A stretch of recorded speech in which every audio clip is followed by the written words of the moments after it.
People are very scared of Amazon, as they should be. This is either a huge opportunity or a huge money trap. The stock's going to $1,000+ this year, ladies and gentlemen, but the street has to look past the spend. Watch Meta become the hottest stock in the Mag 7. Watch it. Those are the best times to absolutely load the boat on stocks, when the VIX goes crazy. Trump is the king of setting bear traps. Understand that Trump, regardless if you like him or you don't like him, he is the king of setting bear traps. Silver refuses to go down. It doesn't matter what's going on. Bull market, bear market, this thing just goes up nonstop. Long-term stocks are driven by what? Earnings. Short-term stocks are driven by everything else. No, a stock market crash is not the most likely outcome for 2026. It's about how much money do you put in? When do you put that money in? Holy smokers, that ain't no dang jokers. Look at the public account here today. Congratulations everybody out there making a few dollars. Yeah, public account banging, man. $75,000 move here today. That's after like $100,000 move yesterday. So absolutely, rolling in regards to public account. A lot of that as far as today goes was Meta stock. Meta stock moved huge for me. Congratulations all Meta shareholders. We've been waiting for something to happen with Meta stock. It has just been just dead money here for the last bit of time, but finally got moving here today, up $55,000 on Meta today in the public account. So you can see, if Meta gets rolling, you can see how we can get the public account to $5 million, if not above $5 million. We just need this baby to start moving in the right direction. If you look at Meta, this stock has been dead money. Look at it the past year. Is up 4.8%, significantly underperforming the S&P 500, significantly underperforming the Qs. It's a sleeping dragon, and it's going to wake up. Do remember, Meta went down to $88 in the fourth quarter of 2022. So it had a monumental run during that time. It's just been asleep the past year. And that happens with some great stocks. Sometimes they just go to sleep for a year or so, right? AMD starting to roll heavy now at this point in time, now $363,000 in the public count on AMD stock, up another $10,000 here today. This stock is just relentless in regards to upward move right now for AMD, now crossing over $250 a share on this one. Congratulations to all AMD shareholders out there. Okay, so we got a lot to get into in this video here today, okay? First subject up here, a new stock I'm looking into right now that seems very interesting to me. We'll speak about that and what's going on there. Second subject up here, Meta stock. How big could this run be if Meta gets rolling again here? Third subject up here, how much further can AMD run? We know that one's running heavy right now. How much further can we go? Fourth subject, new shocking inflation data that has come out, what this means for the Federal Reserve and all that whole game and what that means for the market, etc. Fifth subject up here, when's a great time to load up on stocks? I'm going to show you a moment in a specific data point you can look at that you usually know it's a great time to be loading the boat, okay? I got some Nike 001s and 002s sent to my house yesterday. I got them off StockX because they're not available anywhere. Super hyped about these. So much hype in regards to these, like the most hyped shoes in quite some time out there. And I'll tell you kind of my opinion and perspective on the 001s and 002s now that I have them both. Seventh subject up here, we'll talk about Honest stock. Honest stock's a $2 chuck. It's also been a dead money stock, right? A lot of people have been wanting me to talk about Honest. We'll talk about a little Honest in regards to this video as well. And then not sure if you guys know Enes Yilsmeyer. I've been a fan of his channel for many, many years, and he's a huge fan of the channel dating back a long, long time. He tours like super high-end homes and whatnot. But he texted me the other day, and he asked me to speak about some stocks because I always tell you guys, hey, leave in the comments if you want me to talk about certain stocks or subjects or things like that. And feel free to in this video as well. But we're talking about one of the stocks he suggested I talk about, and that is PayPal, okay? PayPal is a stock we've been in the last couple of years. It is just dead money, man. This thing will not move at all. And we're just like, the numbers keep coming out, they keep being good, and it just doesn't matter. So we'll talk about PayPal in this video here today and kind of my opinion and perspective on this one, okay? One thing only I need from you guys, if you could please just smash that like button, hit that little thumbs up icon like the sign in my garage says. That's all I need from you. If you could just do that for me and mean the world, thank you to everybody that's already done it. You are the best. Additionally, if you want to be subscribed to the channel, certainly subscribe. It is free to do so, and it's a higher probability you'll see my videos in the future if you are subscribed here to the channel. Alrighty, are we ready to roll, ladies and gentlemen? Let's talk about a stock I'm looking into right now that seems pretty darn interesting. You know what it is? I posted this on X yesterday. My X page, by the way, is always linked in the description area down there. But I said, HIMSS investors have been getting wrecked. I swear I remember that stock being like $70 6 months ago, and now it's in the 20s. Should I do a super deep dive on the company or not worth my time? 291,000 people saw that post. I was shocked. I was like, oh my gosh. Like, I didn't know me potentially researching a company, like get 291,000 people to just like scroll past it or whatever. That was crazy to me, right? And so here it is today, a day later. Stock's up 6%. Man, I didn't say I was buying it. I said I would just look into it, right? So I'm in my very initial phase of looking into HIMSS here. Now, this stock, you got to ask yourself, why is it falling so much, right? So in my initial research I've done in regards to HIMSS, right? HIMSS, a telehealth company, online pharmacy. You probably are familiar with it. You've probably seen commercials on TV for HIMSS and maybe heard about it on social media and things like that, right? They spend quite a bit on advertising and they're pretty good at it, right? But the main holdback of the stock recently and why it's fallen so dramatically has to do not with HIMSS, the company, but actually has to do with Amazon. People are very, very, very scared of Amazon, as they should be, right? Like Amazon's a scary company if you got to compete with them, right? Amazon poses a significant competitive threat to HIMSS and hers, particularly after launching its own telehealth and pharmacy services for Prime members, offering lower prices, extensive reach, and convenience for lifestyle conditions such as hair loss, ED, weight loss, directly challenging HIMSS' core market and leading to investor concerns around the stock, right? So Amazon could potentially, we'll see how all this shakes out over the coming months and years, right? But Amazon could potentially basically undercut pricing that HIMSS has, right? We do know Amazon is very known as a potential undercutter of price, right? Obviously, Amazon has a massive audience. So if people get used to kind of using Amazon for these sorts of services, then they might never look to something like HIMSS, right? Integrated pharmacy with Amazon Pharmacy, right? Broad scope. So we'll see how HIMSS, and they talk about here, you know, how HIMSS is responding to this, focus on personalization, AI integration, you know, that kind of sounds like, you know, buzzwords there, but focus on personalization, that's fair. Diversified platform, that's fair, but although, you know, Amazon could do that as well. So I think it's not great if you got to go head on with Amazon. But the other thing I'll say is it shows HIMSS pointing in the right direction, right? Because if HIMSS was not pointing in the right direction here, Amazon would not be interested in competing with them. Also, HIMSS is very focused in this market. So just because they go against Amazon does not mean, oh, for sure, HIMSS is going to lose. HIMSS can't make a great market for themselves. They could potentially lose in regards to Amazon's much stronger in this category, but it doesn't mean HIMSS can't make a very successful business model. And I'll put it to you like this, right? Walgreens, CVS Pharmacy. These companies had extremely successful, insanely profitable business models for decades, despite having to compete head-on with who? Walmart. Despite having to compete head-on with Target. Despite having to compete head-on with food stores. You would have thought that would have devastated Walgreens and CVS's business models, but those companies were honestly, they were great business models. And they were some of the most profitable retail business models we ever seen in history, right? And so just understand, once again, just because they have to go head on with Amazon does not mean they're going to zero or like they can't make a market for themselves. They could. You got to compete hard, right? Just as Walgreens and CVS did back in the day. But it doesn't mean you can't be very, very successful in these markets. And keep in mind, Walgreens and CVS always, pretty much always, from what I found, always got undercut on price, and usually significantly. Like if you priced out something at Walgreens or CVS, from what I had found over the years, Walmart, Target, the food stores easily beat that price. Like easy peasy, lemon squeezy, right? But let's be very clear. Why has Walgreens, CVS, these sorts of chains started to fall, right? Rite Aid was the first one to fall. Why these companies ended up failing was two parts. One, very important everybody understands this so you can understand kind of HIMSS and if they're going to have to battle against Amazon for the next several decades, okay? Why Walgreens, CVS is faltering, Walgreens obviously faltered, Rite Aid went under.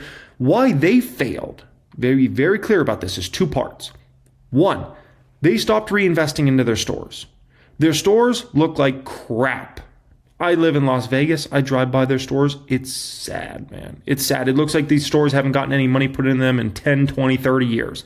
It's pathetic. Okay. If you want to run retail, you got to reinvest in your stores. You got to make stores that people want to go into. Those places is just like, no, thank you. Okay. And also those companies took on huge debt loads. They paid fatty dividends. Walgreens was a fatty dividend payer. CVS was a fatty dividend payer, right? I think before Rite Aid went under and they got into financial trouble, they might have been as well. I can't quite remember, right? But they carried around heavy debt loads. Walgreens did a bunch of acquisitions over the years. CVS did as well. And so that's why these companies have, ultimately gone toward failure. Let's be very clear about that. Back when I worked in management at Quick Trip, we spent a fortune on those stores to make sure they were looking perfect at all times, spent a ton on construction, right, to make them look beautiful. So it didn't matter what income group you were, right, whether you were a blue collar worker or a white collar worker or somebody with a lot of money, a small amount of money, everybody looked at those stores and be like, that looks nice. Like, I'll go in there and get a drink, right? I'll go in there and get a bag of chips or something like that, right? I'll go to there and get gas. You got to make places that make people want to go into. And that's something we always did extremely successfully at Quick Trip. And that's something Walgreens just totally got wrong, and CVS as well, right? You got to put a lot of money into your places. And so understand that for HIMSS versus Amazon, these companies are not retailers, right? They're not like on the front end where you're going to go into a store, but just understand you've got to give people a reason to continue to go to your business, right? So if HIMSS wants to compete hard against Amazon, they've got to find ways to have new customers constantly come to them through ways that maybe Amazon's not getting those customers, right? And to do that, you got to be creative. In retail, it was making pretty stores and making those stores very clean and, nice bathrooms and stuff like that, right?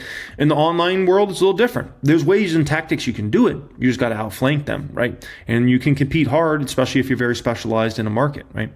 Now, when it comes to HIMSS, something that's very bullish is revenue growth. This is where the revenue has been trending on a trailing 12-month basis for HIMSS, right? This is where we're at right now. This is where we're expected to go. That's very bullish. Now, something not so bullish is look at gross margins. Gross margins have been falling for the company. Not what you really want to see, especially if you have to go head on with Amazon over the next few years, because do understand what is the famous saying that Jeff Bezos always had about Amazon, right? It was something like, your margin is our opportunity, right? And so if they have to go head on with Amazon over the next several years, could gross margin go down some? It could. And that could worry investors more if you have gross margins trending down, right? Also, we've seen weakness in net margins as well. If gross margin continues to go down, net margin might trend down as well, which gets people into a situation where they're like, is HIMSS going to start losing a lot of money in future quarters and years? So there is something to be concerned with in regards to the margins of this company, right? Now, if we look at the free cash flow of this company on a trailing 12-month basis, it definitely has dropped pretty significantly recently. And also free cash flow per share has dropped recently on a trailing 12-month basis. I'll have to do some deeper research and find out what's going on there. They might have had one quarter that was really negative as far as free cash flow goes that may have hurt them. But I'll have to do more digging there. Obviously, I'm very early on in regards to my digging with this company. Something I do like with HIMSS is look at the shareholder equity, looking at 1000xstocks.com. Look at the shareholder equity climbing for the company. That's a good sign. Not a good sign is look at the shares outstanding, continues to climb, right? Not off the charts, oh my gosh, but it is climbing. And if you don't understand why that's bad, let me explain it very simply, okay? If you own 10 shares of HIMSS, right? Last year, you own less of the company now. You might say, well, I own the same 10 shares that I owned last year. Now, why would I own less as a percent of the company? Because they diluted shareholder value. They put more shares out there, right? And so now you actually own a smaller percentage of the company. On the flip side, let's say a company was buying back a ton of shares, bringing down that share count in quite a substantial way. Your 10 shares is actually now a bigger percent of the company because they bought back a ton of shares. The share count is now much lower, right? So that's something to kind of keep in mind in regards to HIMSS as well. Now, also with HIMSS, the P ratios are a little high, but they're not that excessive given the company does have great growth. Forward P on the stock, 43. It's a little over 2x, kind of where the market in general is trading at. 2-year forward P, 37 range. Not too bad, especially if the company, if you look at current year expected revenue growth, this is based upon kind of analyst consensus here, 20%. I mean, if they could keep putting up 20% plus type revenue growth for years to go in the future, I would say this company's actually pretty undervalued right now. But here's the issue. If you look at next year revenue growth expected, analysts are only in the high 12% range. Woo, that's an issue. If that's accurate, if that ends up being accurate, this is bad news for HIMSS. And you could make an argument that HIMSS should probably be a $15 or $20 stock right now, if this is accurate. Because this means growth is just falling off a cliff. Trailing 12-month revenue growth is 78%, then goes down to 20, then goes down to 12.8%. Then you start thinking about, okay, what's the next year? 7%, 8%, 9%, right? Ugh. So this is where this is actually a fun stock, right? This is either a huge opportunity or a huge money trap. Because if they could actually stay in the 20% plus range, this is a significantly undervalued stock, and it's probably going to 100. If analysts are right and the revenue growth starts going under 20% and then goes under even 15%, this stock's in trouble, ladies and gentlemen, a lot of trouble. And, people will be wishing they sold at 30, right? Rather than buy at 30. So, and this is where I'm going to have to do extensive deep dives now to really find out what do I think is realistic for HIMSS growth rates moving forward. Do I think they're going to grow at 12%, or do I think they can average a 20% plus? Because if this 20% plus grower, then we're talking, right? Then we're in business. Even if margins are a little, trend down a little bit, could be intriguing, right? No, it reminds me a little bit, HIMSS has a community that reminds me a lot of Palantir, right? Where Palantir went through a really tough time in 2022. We all know that, right? Investors like myself stepped in and made game-changing, life-changing money on that, right? Obviously, I've sold almost all of my Palantir shares. I only have, maybe a couple $100,000 left of Palantir shares now at this point in time, and made game-changing money in that stock. It was incredible, right? And still sitting on 2,161% gain on these stocks, on these particular shares. But Palantir, very strong retail community around that stock. HIMSS has an extremely strong retail community around that stock. And the interesting thing about Palantir, even as it went down, it still kept a very strong niche community. And I feel like I'm looking at HIMSS and I'm like, dang, HIMSS, this stock has been brutal, right? But the community's really stayed around the stock and they're a big believer. So it does have some things that remind me of Palantir, but to keep in mind, Palantir didn't have to go head on with Amazon, right? HIMSS looks like they're having to go head on with Amazon. So, that's tough. So I'm going to keep digging on HIMSS here. Keep digging, see what I find. If I like what I see, I might buy the stock. If I walk away and I've done my extensive deep dive and I'm scared, I'm like, I don't know about this one, it won't be worth buying. There's too many other opportunities in the market to kind of take a risk to be like, I'm kind of very scared. I'm an Amazon shareholder, big Amazon shareholder, right? So I know how tough that company is to compete with. But once again, it doesn't mean that's the end of HIMSS, right? HIMSS has to compete hard in the marketplace to get customers. Okay, next up here, Meta stock. How big could this baby run? Then we'll get into AMD, we'll get into other stocks, a whole bunch of ones, right? So Meta, listen, this stock is very, very cheap. Forward P on this one, 21. 2-year forward P, 18. Come on, man. Come on. Look at the revenue growth. The revenue growth has been in the 20s. Next year revenue growth, they're talking about right under 18%. It's very strong. Very, very strong, right? And so for a company that's growing revenues 20% plus, even if you expect them to go down to high teens, it's way too cheap. And especially for an established great business model like Meta with a phenomenal balance sheet, that's way too cheap. Way too cheap. But we have a little trouble here. Look at the next year expected earnings per share growth, 12%. You never want to see your revenue for a mature business like Meta, and obviously they're still growing rapidly, but they are still more of a mature business now at this point in time. You never really want to see your earnings per share going up slower than your revenue. You always want to see earnings per share outstripping revenue. So for instance, if you look at current year expected earnings per share growth is at 32%, revenue growth expected at 20%. That's what you want to see. You want to see that earnings per share growing faster. So just something to kind of keep in mind in regards to Meta here, right? Now, here's the deal with Meta. If the street can look past the spend, Meta's spending a fortune right now on AI related chips and are going to continue to in infrastructure and all those sorts of things, right?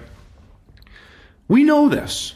If the street can just look past this, the stock's going to $1,000+ this year, ladies and gentlemen, this year. I'm not talking next year. I'm not talking about the year after. I'm not talking, no. This year we're going 1,000+.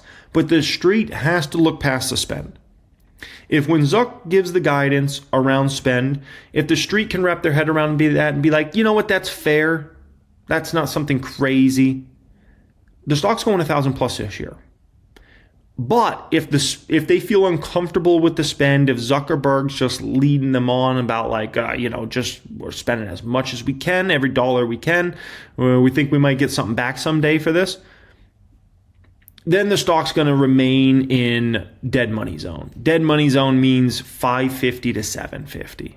And it's just, 550, 750, 550, 750. But if Zuck can give them more clarity about we're going to spend this much, and Wall Street's like, okay, we can wrap our heads around that. And then he doesn't lead on that it's just out of control spending and they're going to be very pragmatic in regards to their spending in future years. Dude, we're going to see 1,000+ this year. That's the only holdback on Meta. There's nothing else that's a holdback. The revenue growth is great, right? Obviously, the company's going to have a lot of depreciation, but we all know about that, right, in regards to chips. Like, the earnings per share is there, the margins there, the business model's there. Obviously, the WhatsApp opportunity is really just starting to be tapped. Threads hasn't even really been tapped yet at all for really monetization. So, dude, we're seeing 1,000+ this year. Given the valuation and how much that could rise alone, 1,000+ this year. But the spend. So we'll see. My hope is, as a Meta shareholder and as somebody that would love to see 1,000+ this year on Meta, my hope is Zuckerberg can just give clarity about, hey, we're going to spend roughly this much this year, and we're going to be very pragmatic. We're going to really watch every dollar we're spending over the next few years. We are still going to spend a lot of money, but we're going to be very controlled with how we increase our spend after 2026. And we're going to make sure every dollar's being best used. Say that and watch Meta become the hottest stock in the Mag 7. Watch it. Just watch. But they got to do that. They got to do that, right? So we'll see. We'll see what Zuckerberg does. Sometimes the last several quarters, he's really enjoyed kind of playing the villain about like just, we're going to spend like crazy, blah, blah, blah, right? Throw us a little bone, Zuck. And you know what? He might actually do it because the stock has been a crapper for the past year. It's up 4%, getting destroyed by the S&P 500, getting destroyed by the NASDAQ. So he might throw us a bone. Throw us a bone, Zuck, and we're going 1,000+ this year. AMD. How far could AMD run? Well, let's talk about AMD. So AMD's moved 107% the past year. It's been a banger, right? Congratulations once again, everybody that's been an AMD shareholder. You're making a whole lot of money out there. Beautiful, beautiful. But keep in mind, this run is not like it's some unprecedented run like, oh my gosh, this is the most insane year ever or something like that. There's other chip stocks that have moved much bigger. Look at Micron, for instance. Micron, memory chip company. A lot of people look at that as not nearly as specialized as somebody like an AMD, right? They look at them as more of a commodity company. 277% gain the past year, right? That makes AMD look like not that much. If you look at NVIDIA when it made its run, right? The 23 to 24 run, that stock went up over 200%. So we're talking over double up percentage-wise that AMD's moved over the past year. If you look at the 24 to 25 move for NVIDIA, right around 200% again. That's back-to-back 200% gainer years for NVIDIA, right? So when you look at AMD, understand like, yeah, it's moved big, but it's like not that big if you look at compared to like the Micron move or the NVIDIA move on back-to-back years. And so just understand, if you can jump really high, I need you at my house, okay? Because I need somebody to jump super high, like as in like 17, 18 feet, and you can get that balloon for me. That's up there. It's kind of annoying me, okay? But in all seriousness, $300 to $400 is realistic before we take a breather on this stock. Unless, of course, market goes super risk off. And keep in mind, AMD's been performing actually pretty well even in risk off days. But let's say the market goes really risk off. They don't want to own these sorts of stocks. Then if that was a scenario, we could, take a breather on in regards to AMD stock. But if this market keeps risk on, we keep moving up, right? I think 300 to 400 is realistic before we take a breather on this stock. Like you'll see a 200% move or so, and then we'll take a breather. That's my thinking in regards to AMD. So that's why, like, even today I was looking and I was like, I have so many AMD shares are coming out of my ears. I was looking today, I'm like, do I want to cash some AMD? I'm like, no. Like, it's on a run right now, right? And you got to let great companies do what great companies do. You got to let great stocks do what great stocks do. And those runs are immense. And so you just got to get out of the way, let them make their run, and then eventually you'll take a breather on that stock. And then if you want to cash some shares at that particular time, you go ahead and cash. But to cash in the middle of a major run, let us do his thing, man. Eventually AMD will take a breather, right? And at that moment, if I want to cash some of my shares at that particular time, I'll go ahead and cash. But right now, it's just we gotta let that baby run. Do you, AMD? Do you? Okay. Next up here, some new shocking inflation data, what it means for the market. Then we'll talk about Nike, Honest, PayPal, stocks like that, right? When to load up on stocks. So this is new Trueflation data. Andre actually sent me this. Andre helps me run the private stock group. And he sent me this here today. Trueflation now is down 1.2% as far as inflation. Trueflation, I trust a little bit more in the government data in regards to what is actually going on with inflation. And those numbers are just dead. And so sometimes what happens is if government data kind of lags Trueflation. So do I expect the government data to show a CPI at 1.2% a couple months from now? Probably not that extreme. But the CPI, probably the PPI as well, but definitely CPI could be very favorable over this next few months, right? Which means what?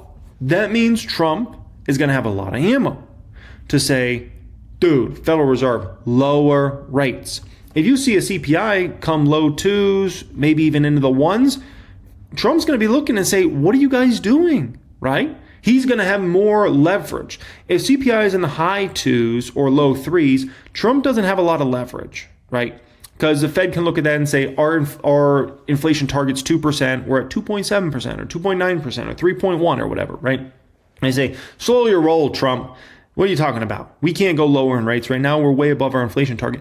You get down to that 2% number, you go under 2%, then Trump's got all the ammo, right?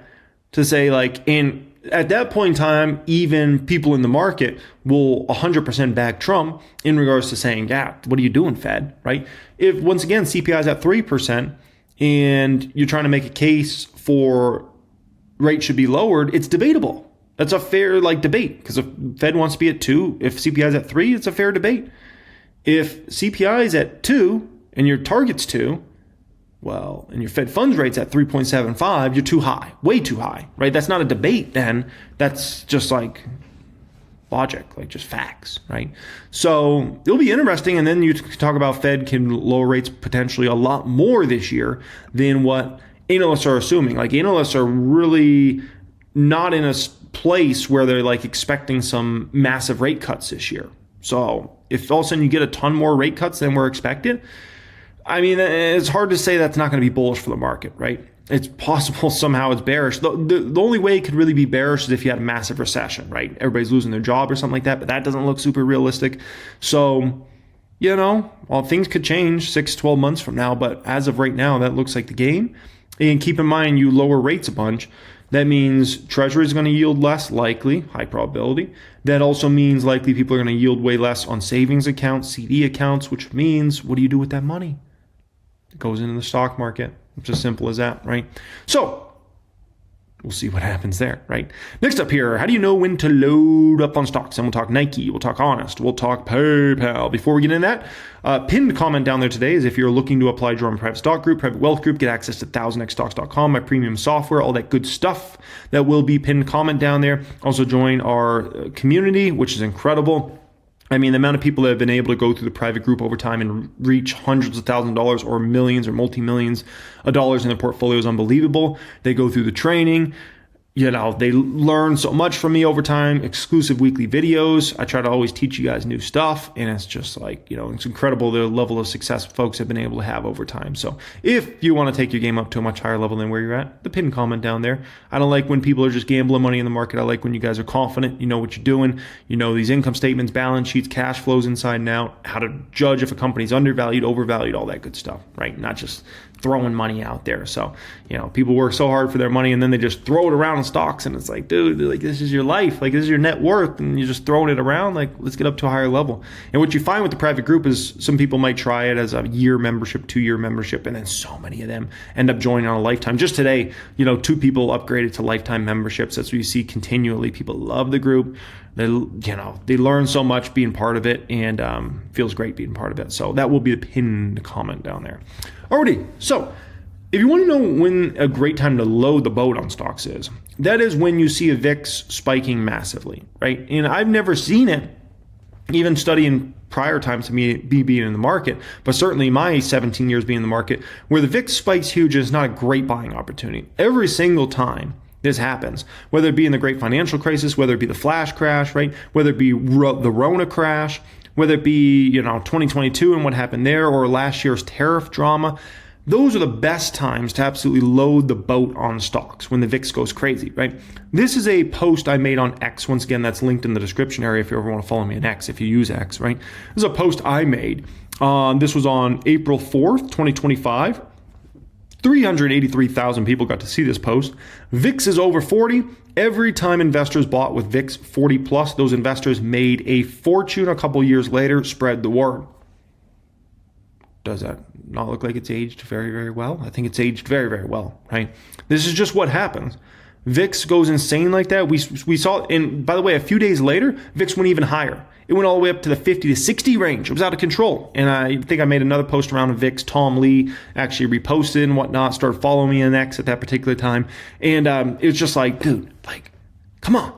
We like, you see VIX go crazy like that, you have to unload everything. Like, that's just, if the VIX goes 50 or 60 and you unload and, market's down huge, you unload and it just keeps going lower and the VIX pushes 70, 80, you have to just be okay with that. Like, okay, it is what it is. I didn't time out the perfect bottom. But the moral of the story is you see that VIX push 40 and then go 50, 60, even 30 is also a sign of like, hey, let's go, man. Like, it's time to take advantage of these deals. But you see that VIX go 40, 50, 60, everything needs to be just deployed, right? And once again, if you don't time the bottom perfectly, you miss it by a week, you miss it by a month, like, it is what it is, right? The moral of the story is market's down huge and you got that VIX spike, like, you better take advantage, man. So that's something to always keep in mind in future drops. Okay, Nike 001s, 002s. So these have crazy hype out there, like crazy hype. I've seen a lot of YouTube shorts around it, YouTube videos on these. I'm sure it's gone viral on TikTok as well. Instagram, I've certainly seen some stuff. So there's crazy hype around these 001s and 002s that Nike has launched here. They completely sold out, and I had to pay like triple the price for these on StockX, right? I can see why they got hyped. They're amazing. Like, they're so cool. They're the coolest shoes and kind of shoe-related things that I've probably ever had in my life. It's incredible, like the sensation, like feeling as you walk and whatnot. It's nuts, and it's innovation that we really haven't seen in the shoe space in a long, long time. So Nike, I think it's like, is this gonna magically make Nike like $1 trillion? No, but it's about like coming out with something that's super innovative, showing that Nike is innovative, right? And kind of getting a halo effect around your brand. And so I think it's awesome, man. I've really enjoyed them so far. Are they worth triple the price of retail? I don't know about that. That's very debatable, but they're awesome. I will say that. Very, very awesome. Very, very cool. Okay. Next up here, Honest Stock. So Honest Stock, this is one that's a $2 chuck. No one pays attention to it, other than probably me, actually, right? I'm going to be the only human in the world that pays attention to Honest Stock. It's interesting in regards to Honest, because I've been noticing a trend kind of take off recently, and maybe it's because social media started to take off or whatever, but flushable wipes have become a much bigger thing very recently. And when I say very recently, I'm talking in the past few months. I don't know if it's like a social media trend or what's going on, right? And you think about wipes, usually you think about like you have a baby and you use wipes. But these flushable wipes have been kind of taken off, and Honest has been one of the leaders in regards to these flushable wipes, right? And the reviews for these flushable wipes have been tremendous. And a lot of them have been very recent, like this review, December 18th, December 29th, December 20th. A lot of them have been very recent. And so it's interesting. My wife actually is the one that first bought these flushable wipes, right? And I gotta say, I started using them, and they make you feel very clean. That's all I'll say about that. Very clean. And like when I went on my trip, we had to use regular toilet paper. Dude, after you get used to the flushable wipes, you feel like the dirtiest mofo on the face of the earth when you start using regular toilet paper again. So I highly suggest anybody watching this video, don't start using these flushable wipes, because you won't be able to just use toilet paper after that, because you're going to feel dirty. Very, very dirty, okay? It's never going to be the same for you, okay? But the moral of the story is, once you start using these, honestly, you can't go back to toilet paper. It's like, what? Toilet paper? Wait, you use toilet paper? Oh my gosh, like what happened to us, right? And hopefully everybody continues to buy these flushable wipes and it becomes a huge thing and like overtakes toilet paper over the next decade or so, because I got one of these fancy toilets. Actually, we got 2 of these new fancy toilets going in the new house, so I might not even need flushable wipes anymore, right? But that's been fascinating. It seems like Honest has been very forward thinking in regards to this, because they've been I think they've been one of the biggest beneficiaries of these flushable wipes here, right? Now, I highly suggest, if you're interested, do some research on Honest. It's a $2 chuck. I think it's a company worth looking into. Listen to their latest investor conferences. The balance sheet's a banger at this company. The financials on the income statement wise have completely, fundamentally changed for this company.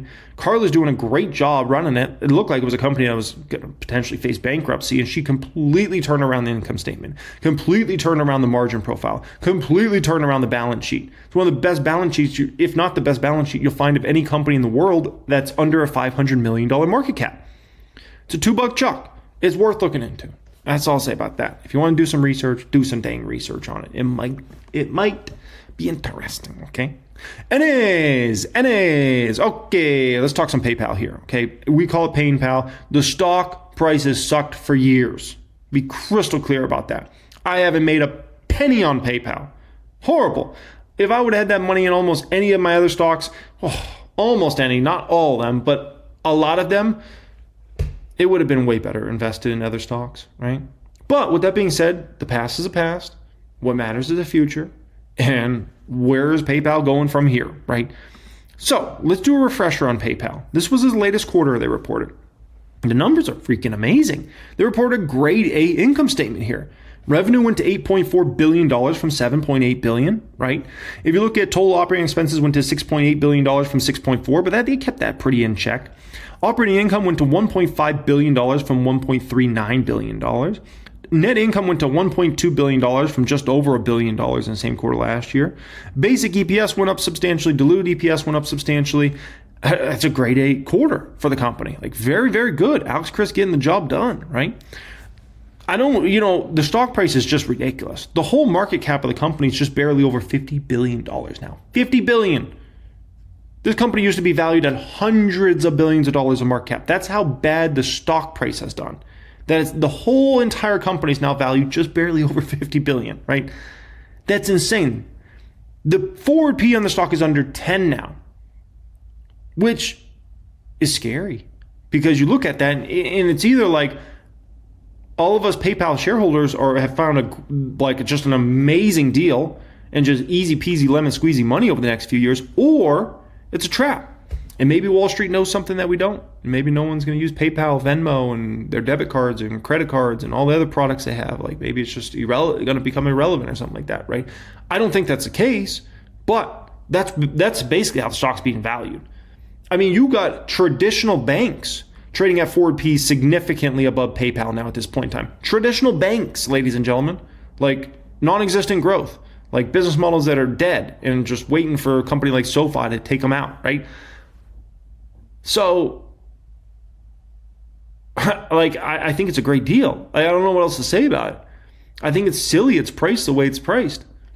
And I think we'll end up making a lot of money on the stock over the next few years. But I don't know, it does scare me that maybe it's too good to be true. Maybe it's not going to be there. But I'm the numbers, look at the numbers. Look at just the facts with the company. The facts look great. Look at the income statement. Look at the balance sheet. Look at the forward P on the stock. It's so attractively priced.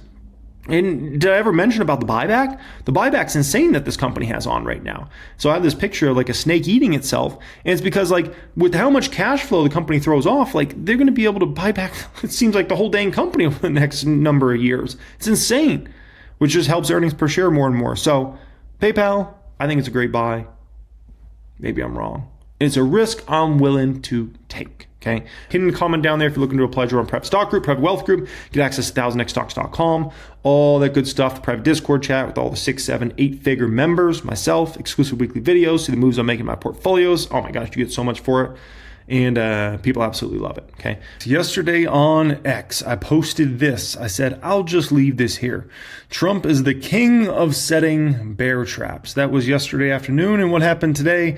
Oh boy, public count up over $100,000 here today, ladies and gentlemen. So we have a fascinating market. We have a flippening in regards to many matters that were concerning to folks and have magically flipped, right? So we're going to talk about what this means for the market moving forward. We're going to talk about a lot of stocks in this video here today. So if you love stock talk, you're going to definitely love this one here today. We're going to talk about what stocks are positioned best for the movement this market is now on at this point in time. So we're going to get into a lot of that in this video. From there, we're going to talk about Tom Lee. Tom Lee went on CNBC about an hour ago, spoke about his opinion on the market, everybody's fearless leader, Tom Lee. So looking forward to reacting to what he had to say. Then I want to react to this one. Steve Weiss sells half his Netflix position. Big decision to make there. Selling half your Netflix stock on a down day like it is today when the stock's already down big. So we'll talk about my perspective and opinion, not only on Netflix, but like selling a stock that's a great company when it's down significantly. And if I agree with doing something like that, okay? So I just want to jump straight into this, guys. I appreciate you for joining me. All I need from you is just smash that little like button. That's all I ask, okay? If you could do that for me, it means the world. Additionally, if you want to be subscribed to the channel, you can certainly subscribe. Pinned comment down there today is if you're looking to apply to join my private stock group, private wealth group, 1000xstocks.com. You want to take your knowledge up to a much higher level, join a group of individuals that are, let's call it very sophisticated group. That will be the pinned comment down there. That is specifically for folks that have $100,000 plus net worth. Okay. If you have less than $100,000 plus net worth, my Patreon is probably a better fit for you. So that's always linked in the description area down there. But if you have over $100,000 net worth, you're a better fit for the private group with us. Okay. Alrighty. So here's the deal. Okay. Listen. This does not come as a surprise to me. If you watched last night's video, right, I spoke about bear traps. I said, don't be surprised at all if this is a bear trap being set, right, where people are getting real concerned, like market just might go down and, suddenly, boom, pops right back, right, and public count up $100,000 today. So that is what it is, right? Now, with that being said, what stocks kind of position best if we're going to move back into a market where folks want to take risk, which is what you can do. You got to understand, we were in a very hot stock market there for a while, right? When I say a while, I'm really talking about we were in a very hot stock market from basically the beginning of the fourth quarter of 2022 into the beginning of the fourth quarter of 2025, right? So we were in just, flying. Ever since the beginning of the fourth quarter, it's been a little shaky, right? We had some drama in the fourth quarter. Then we had a Santa Claus rally. Then we had a chilling of the market. So ultimately, the market's just been grinding, not doing a dang thing. As of yesterday, the NASDAQ was down about 5% from its all-time highs. So, just kind of like a little bit of a down market, but not down that much. Everything just kind of like asleep. And we have a potential where we could go back into a bull cycle. And you got to understand, when you went through a long bull cycle, you're going to have a period of either consolidation or maybe a slight downtrend, and then like another bull cycle ahead of that. Sometimes you can get a crash, right? If you have like a black swan event, something like that, that can end the bull market. Other than that, you might just have like a consolidation period, something where the market maybe goes down 5-10% and then starts a new bull market, where that next bull market is usually shorter than the first one. So do I think we go back into a 3-year bull market? Probably not. But could we go into a strong 6 to 18 month bull market? That's very possible. Okay. And obviously, you never want to bank on these things like, I'm going to go all in call options because the market might skyrocket for the next 6 months or 12 months or something like that, right? Always stay focused on the next 3, 5, 7 years and not just the next 3, 5, 7 weeks or months, right? But don't be surprised if we can go back into a bull run. Now, if we do that, what stocks position very well for that sort of environment, right? Well, first off, a stock right off the bat that's clear as day is AMD. Right, AMD is an absolute beast right now. This is over the last 5-day period. It's up about 15%. Now, it's very impressive. Why? Not just because it's up 15% roughly in the past 5 trading days, but if you look at it versus NVIDIA, if NVIDIA was rolling and it's just all semiconductor stocks are just skyrocketing, it's not as impressive. It's like, oh, there's just a big movement in that space.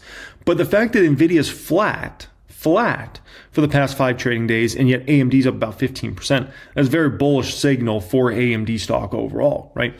Now, AMD could easily continue to run heavy as long as we have a slight bullish market for the next, let's just call it between now and summer, okay? If we have a slight bullish market, AMD could easily continue to rally, and that stock could push 325, could push 350, okay?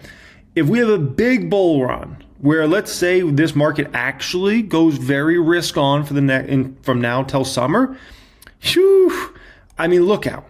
It wouldn't be out of the realm for AMD to push 350, 400 if we had a big bull run. And the reason being is you got to understand the middle of this year, that's when 450 goes into production. There's just so much hype and excitement about what that's going to do for numbers. And as you get closer, the hype builds and builds and builds, right? When that moment comes, AMD could actually take a breather. And that's going to mess with people's minds big time in regards to this. Because you could have, once again, if we go totally risk off in the market, AMD could actually still keep going up because it has that much momentum, but it's going to get much tougher. But if you get into a slight bull market, especially if you get in a big bull run between now and summer, AMD could push heavy. It could shock people. Like, if you want to look at a stock to show proof of like how much momentum can really come into these stocks at a particular time, I'll show you a stock. It's not a stock I personally own. A good friend of mine, shout out to him. He has a significant position in this stock. He's had it for years, but look no different than a stock named Micron. Micron's had about the same 5-day performance as AMD, but check this one out on a 6-month. You ready to have your flapjacks flipped? Look at this. 236% gain in the past 6 months. AMD is up a shocking 57% in the past 6 months, which is amazing performance. Like, if you can get 57% in 6 months, oh my gosh, legendary. MU's at a whole different level, 236%. This stock just sees more momentum. And so that's why I say with a stock like AMD, you get into a slight bullish market here, given we're getting into 450 production, as the numbers come out, as guidance comes out, as more and more people get hyped about 450 series and then 500 series in like a year or two from now. Woo-wee! Like, the momentum in these semiconductor stocks, when it's going well, it can go very well. It can be shockingly well. Keep in mind, on the downside, it's brutal, right? AMD will have a brutal day someday. And when I say a brutal day, I mean like a brutal year. That's not right now. Not with 450 going into production middle of this year and then the 500 series. AMD is going to have several years ahead of just absolutely knocking the doors off. But at some point in time, AMD is going to have a tough run at it. Same thing with MU. MU is going to get brutalized at some point in time. It's not right now because memory pricing continues to go higher, and the demand for memory is just ridiculous right now for high bandwidth memory specifically, right? And so AMD will have eventually a tough time. MU will eventually have a tough time, right? But it's not right now. It's not right now. Right now is party time. And in terms of AMD, it's going to be party time for a bit. And if you could get into a bull market here, we could have another bull run with, oh gosh, AMD the run. I mean, I have a lot invested in AMD stock, right? And today I was looking at one of my portfolios and I was like, maybe just cash just a little bit of shares. I was thinking like maybe just cash like 30,000, 50,000, because it has been a significant run from where I got in at AMD. Like, it's been a fun run. I mean, the fact this stock's basically 250 now is like, and I looked at it and I'm like, dude, it's not yet. Not yet. There will be a day when it makes sense to start cashing AMD, but for me, it just does not make sense right now. Not with the chips that are coming over this next couple years here. all right, and not with the demand that AMD is going to have for the next couple of years here. And when I say couple years, it's going to be longer than a couple years. It's just the next couple years are going to be the insane growth, right? They're going to still continue to grow the business for a long time to go in the future. Like between now and 2030, it's AMD's time to shine, right? And the market recognizes this. That's why AMD's so significantly outperforming NVIDIA, which is what I talked about, right? And I also talked about in 2026, this year, we're going to have a major event happen between AMD and NVIDIA, right? What have I told you guys is going to happen? I called this out. And watch, it's going to come true. Just as I predicted, AMD was going to start outperforming significantly NVIDIA stock price, right? Which is what has happened. Look at, since the April lows, like look at AMD versus NVIDIA. AMD's at a whole different stratosphere versus NVIDIA, right? The next thing that's going to happen, I've been talking about this, it's going to happen here in 2026. It's going to be big. You know what it is? AMD's revenue growth percentage is going to start to outstrip NVIDIA, and that's going to happen this year. It's going to be a huge flip that happens, which is going to bring even more attention to AMD, because then people are going to be looking at AMD and it's like, it's not just hype, it's not just hope, it's wow, AMD's actually growing at a faster percentage clip than NVIDIA, right? And once again, as I told you guys a million times, this doesn't mean NVIDIA's a bad company. NVIDIA's amazing. They're going to continue to do amazing, right? And put up amazing numbers. It's just they got out in front of everybody. They put up their crazy numbers already. Now they're just going to put up very solid numbers, basically moving forward, right? AMD is now at the moment where they're putting up those huge numbers, those ones that are going to knock people's socks off. And like, whoa, AMD just grew how much in the quarter? And they're going to look versus NVIDIA and they're like, why would I buy NVIDIA when AMD has the major growth, right? So that's what we have going on, and that's why AMD continues to see so much momentum versus a stock like NVIDIA, right? And to kind of show you guys and illustrate this point, look at from the April lows where these stocks are, kind of positioned at.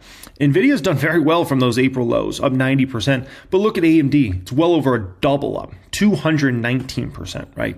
MU's got them all dusted right now, though. MU's just on a whole different stratosphere, right? 493% gain for MU. Let me be clear, though.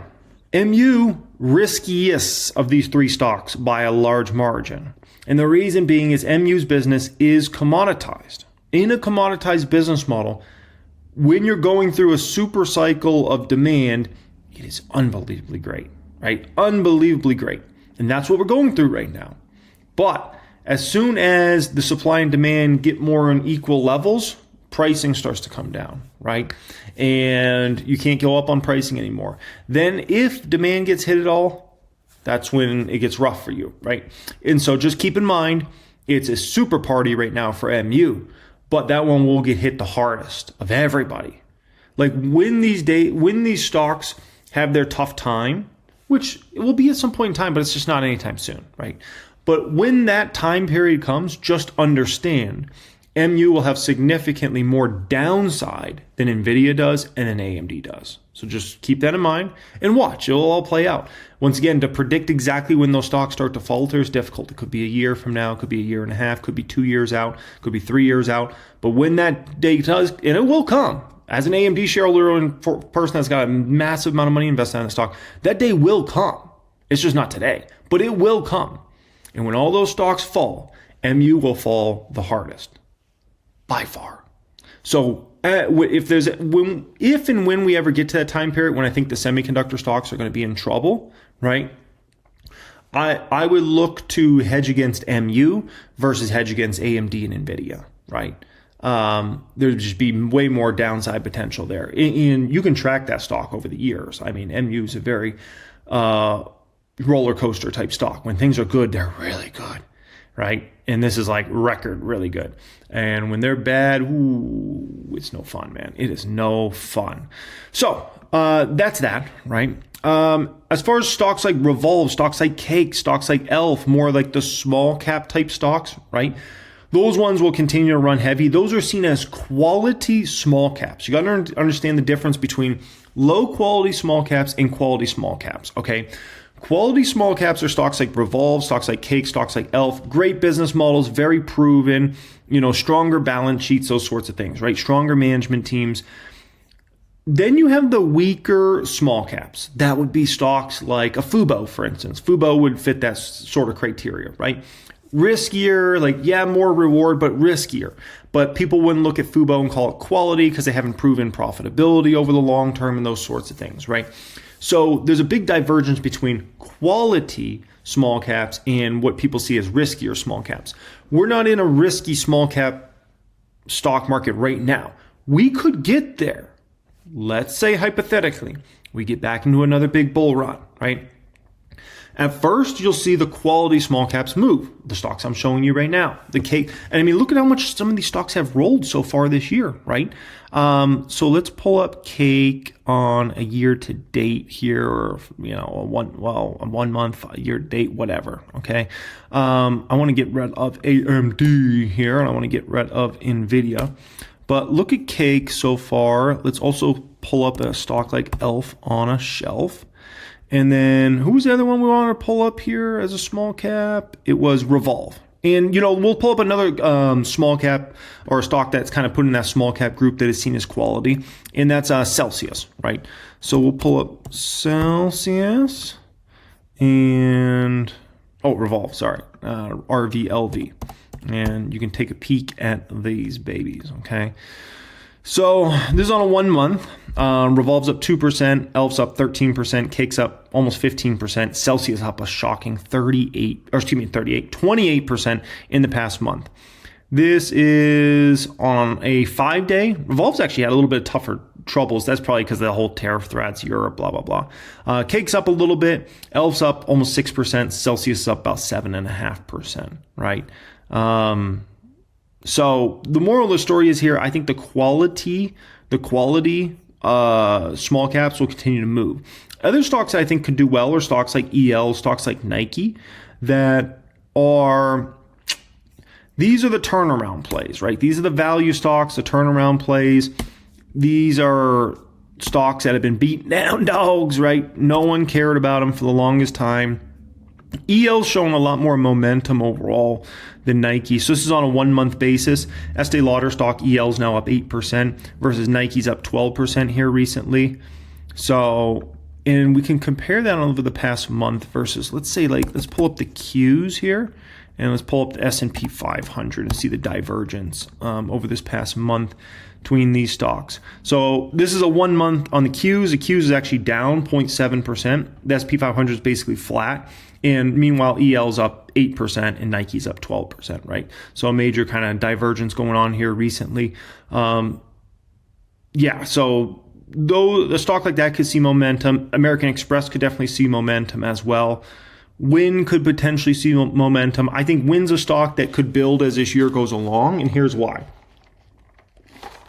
With Wynn stock, there's a very exciting thing that's going to happen for them next year in 2027. And that is going to be their new property in the Middle East is going to open. We know that's a massive opportunity. We just don't know how massive. Like, this could be an absolute game changer of a property. This could be what Marina Bay Sands was for LVS, for Las Vegas Sands.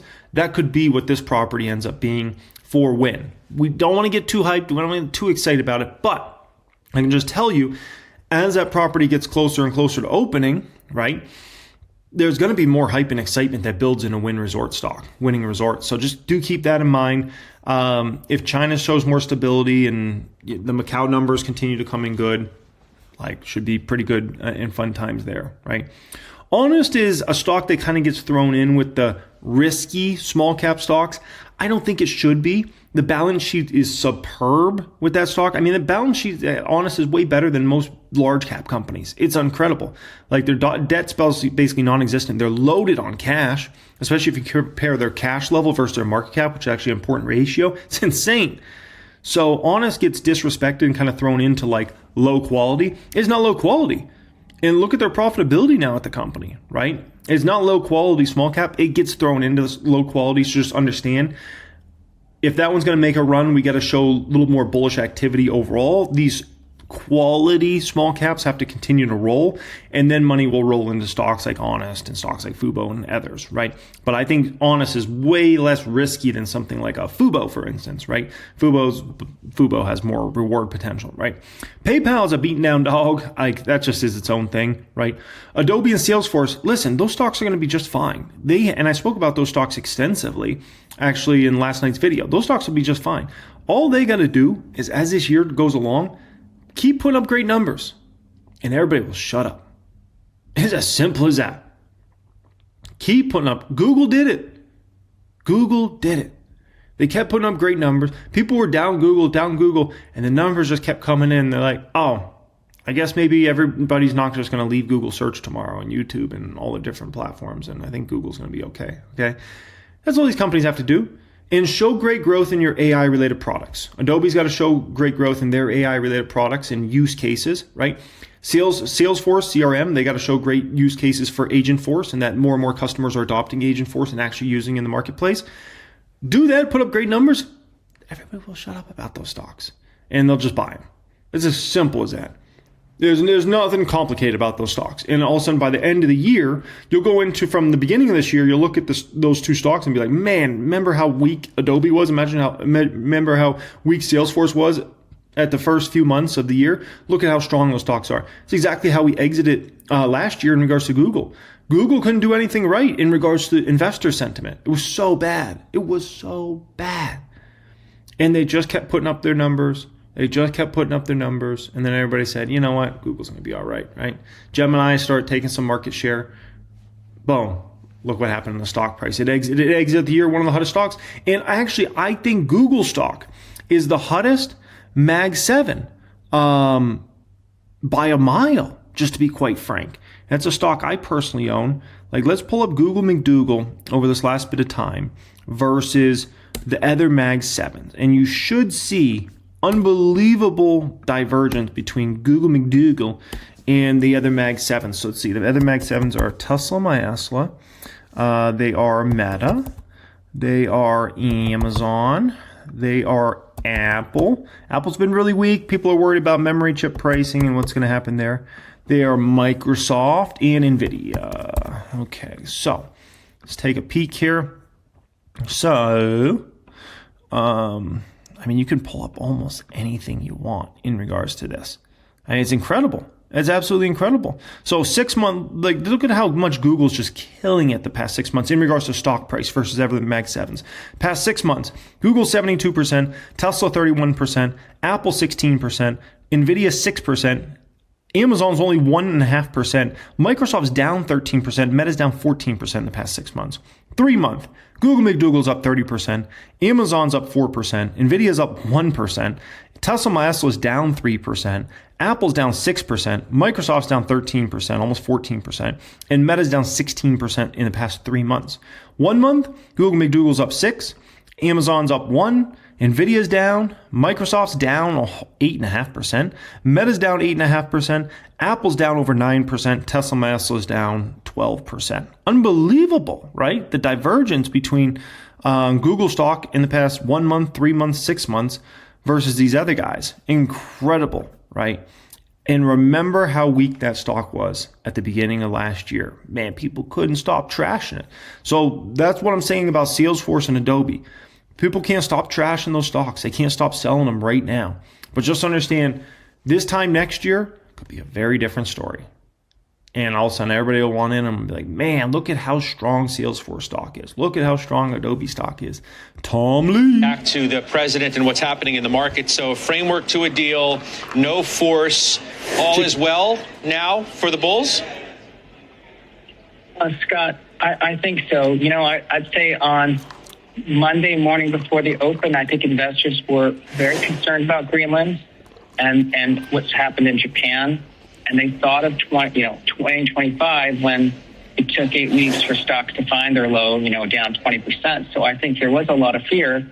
So today's news really does do a lot to diffuse a lot of that anxiety. And I think it's wise to buy that dip.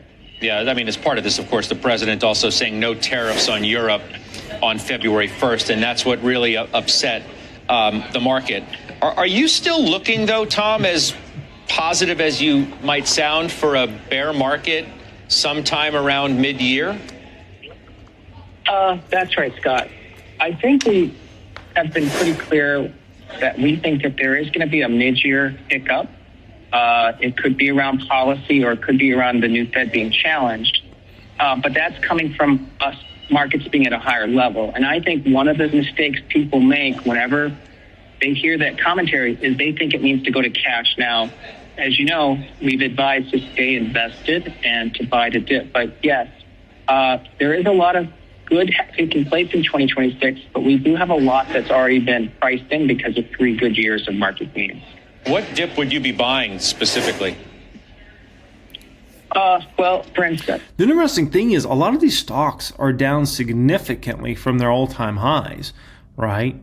Like a lot of them are down significantly from their all-time highs. And I'm thinking about, even Apple, I think, is down 14% or whatever from their all-time highs. So it's just something to kind of keep in mind here. And looking on a 1-month basis, Apple alone's down 9%, Microsoft's down 8%.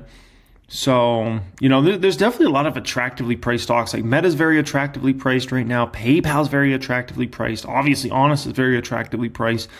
AXP is very attractively priced right now. Nike's very attractively priced right now. EL still is as well. ELF is as well. Cake is as well. Salesforce, Adobe, stocks like that are very attractively priced. And a lot of these stocks are down significantly from their all-time highs. So, it's not like there's no opportunities. There's actually a lot of opportunities in this market. Now, could there always be more opportunities? Sure, but there's a lot of opportunity like right now. I would be buying the dip on companies that have good earnings visibility or a structural reason to be long, because those that got sold yesterday, for instance, they're still the same great company. They were just 10% cheaper. I mean, to me, that's a stock I'd want to buy. The names I'd want to avoid are companies that are in the bullseye of White House policy, because we know last year, the White House picked winners and losers. It created problems for healthcare and consulting companies. This year, it's credit card issuers, institutional buyers of single-family homes, and that's, some countries too. So I think that's the stocks to avoid, but I think fundamentally strong names, you still want to buy the dip. I mean, it's complicated, though. You say that. You don't know who's in the so-called bullseye next. That's one of the problems. 100%. You're right, because if the White House decides that there's a company or a series of companies that are creating problems for Americans right now, whether it's credit card bills or electricity bills, there could be action. As you know, one of the potential, quote, risks is data centers and their consumption of electricity. So that is something to watch. I mean, you're gonna say, don't buy the home builders, because what if the home builders, he doesn't like home builders building homes and charging the prices they're charging? I'm just saying it's a slippery slope to start going down, where, in your words, you have an administration picking winners and losers. It certainly complicates the picture a bit, doesn't it? Home builder stocks just suck unless you trade them, right? And you know when to get in, when to get out. They suck. Here's why. Very cyclical industry, right? Housing can be very hot for a few years, very cold for another few years, and very so-so for a few years, right? It's not like it's an industry that your numbers can just keep going up and to the right, right? It's not that sort of business model. It's not like a Salesforce that every year their revenue goes up, right? Or an Amazon, every year their revenue goes up and they get more profitable and more cash flow, right? Home builders are not like that. They're much more of a roller coaster ride. When times are very great, here's the other issue. When times are great for these companies, they're making a fortune, so much cash flow pouring in. You know what they end up doing? Share buybacks. Guess when they're doing their share buybacks? When basically the stocks are at all-time highs because their business is on fire, right? So they usually go and spend all their money on share buybacks at the worst prices they could possibly be at, rather than just keep that money on the balance sheet, maybe earn 3 or 4% in treasuries at a particular time, wait for a downturn, right, in housing, your stock goes down a bunch, then come in with the big buybacks, right? Or, if things are really rough out there, then you could buy land for cheap. But the issue is CEOs are not just thinking about the next 5 to 10 years. The issue is a lot of these CEOs of these companies, they got to put up earnings per share now. So what happens is times are great. They're making a fortune. They try to buy back as many shares as feasible, right? Without making it look too bad. So their earnings per share can go up in the short term. And they don't care that they just bought the stock at, 100% premium versus where it was trading at a couple of years before that. Because it's like, we got to focus on those earnings per share right now. If they had a longer term view, I would probably be like, if I felt like there was a company that had a longer term view, like really thinking about the next decade, I would probably be more inclined to actually buy, like, let's say like a Steve Wynn was running one of these home builders. I might be much more inclined to be an investor. Because I'm like, oh, they really have a long-term mindset here. They're storing up cash for the next downturn, so then they can go buy shares for cheap when everybody's selling off the stock, right? They're going to be able to buy land for cheap. And heck, you can even buy other home builders for cheap when times get rough, right? Let's say you're just loading your balance sheet with cash and times get rough out there and other home builders are in trouble. You can go buy stressed assets for very cheap. So, I mean, but anyways, that's why home builders are, Scott, I mean, every administration picks winners and losers. Tom Block, our policy strategist, has pointed out that's what Washington's habit is, that they tend to pick winners and losers. But we do have a White House that is quite ambitious. They've accomplished a lot, but they're trying to accomplish a lot. So you're right, that's the risk. And perhaps one of these is enough of a tipping point to cause a broader pullback in markets. I mean, that's another possibility for why we'd have a drawdown that feels like a bear market. But you still feel as though whatever upset we see or feel is going to be reversed and we end up having a pretty strong year? Yes. In 2025, that 20% decline did not lead to a recession. And as we pointed out, that since 1950, waterfall declines that are now followed by a recession, and particularly a VIX hitting 60, have been symmetric recoveries. So I think if we have a, 6-week drawdown, investors shouldn't sell because unless they're great at timing, we can recover all of that loss within 6 weeks. And we are expecting a really strong finish for the year. So, Tom, I think it's just... When the VIX hit that 60 level, that 50, 60 level, I posted on X at that particular time. I said, it's never been in history where the VIX has gone this high, and it's not a great time to buy stocks. You got to buy, right? And Tom Lee actually reposted that on X at that particular time, and he actually started following me on X because, we definitely see eye to eye when it comes with that. You see that VIX go 30 plus, you better be buying. You see it go 40 plus, you better be buying heavy. You see that VIX go 50 plus, you better be going all in. As simple as that. Like you're in a freakish time period. You only get those opportunities once every few years. Like literally you could go 5-10 years between seeing VIX going to those 40, 50, 60 level. It almost never happens. So when it does happen, you better pounce. You better pounce. You better pounce. And that's what we had back in that April time frame. And like, you had to be buying. Like, if you weren't, what the heck were you doing, man? So, keep that in mind. Where does the Fed factor in to all of this? You heard the president with his obvious criticism of the current chair, Jay Powell, and some commentary on where the next chair may come from. How much does this matter to your outlook? It's important, Scott. The Federal Reserve is the single most important entity in the world, and its independence is incredibly important because markets respect the Fed and they actually fear the Fed. So the independence matters. I think the process, and Steve Leisman made some good points, I think we're at odds increasing that it's a Fed that'll be respected because the multiple things taking place at the Fed now kind of limit how the White House can proceed to pick the new Fed chair. And actually, that's probably a good thing. That 10-year, I was just looking at that 10-year, and I was just thinking, man, Trump wants to get that 10-year down. I wonder what his plan is to try to get it down. Because if you really want to get mortgage rates significantly lower from here, you got to get that 10-year down.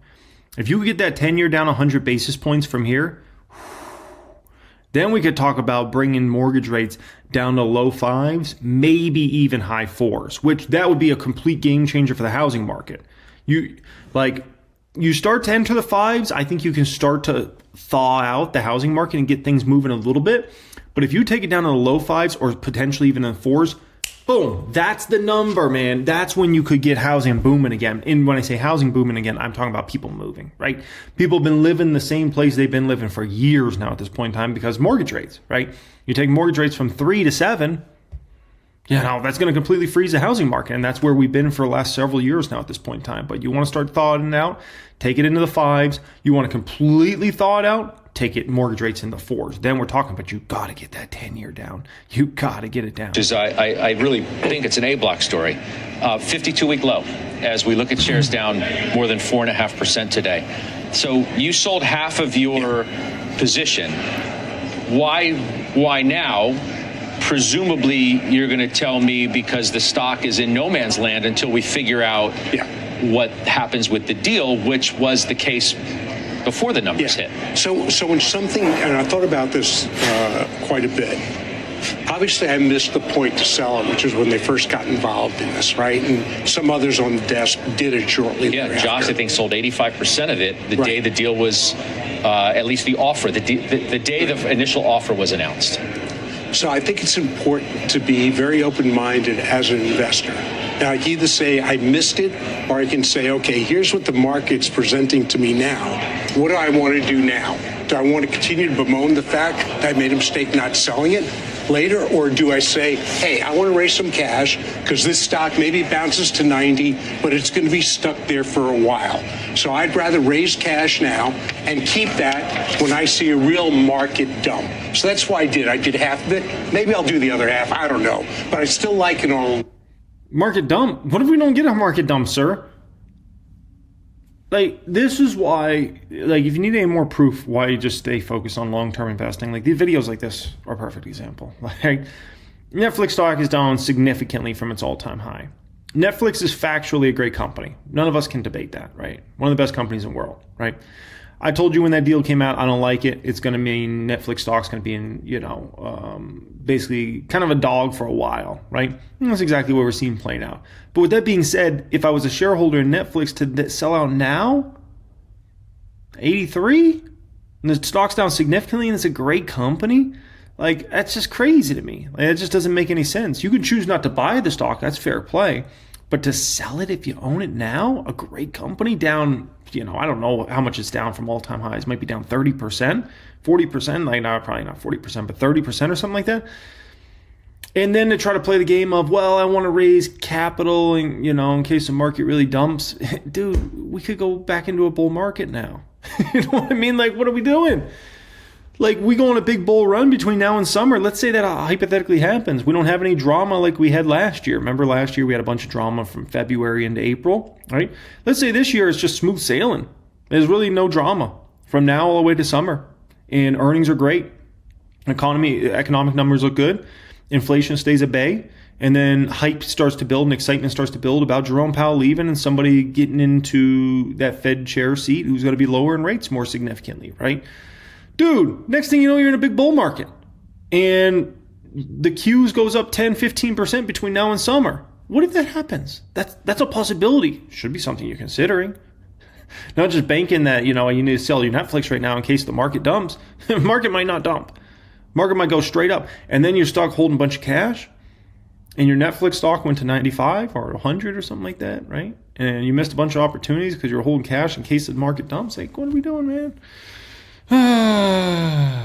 Gosh, stressful. That's got to be so stressful to try to be playing these games of in and out, in and out, in and out. Come on, man, just focus on long-term basis. And I'm not happy they're buying it. As I said before, I'd rather have Paramount buy it and then get crushed under the debt load. And that way, Netflix will be able to buy content cheaper. But you think Netflix wins if it loses this particular deal? Yeah.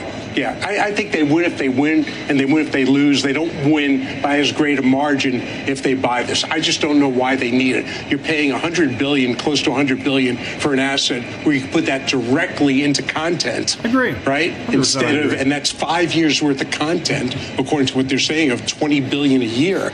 And be way ahead of the game. I agree. So, and then take out a competitor. Assuming you can develop the kind of content that they think they're able to acquire through the transaction. Right, which I have a record of.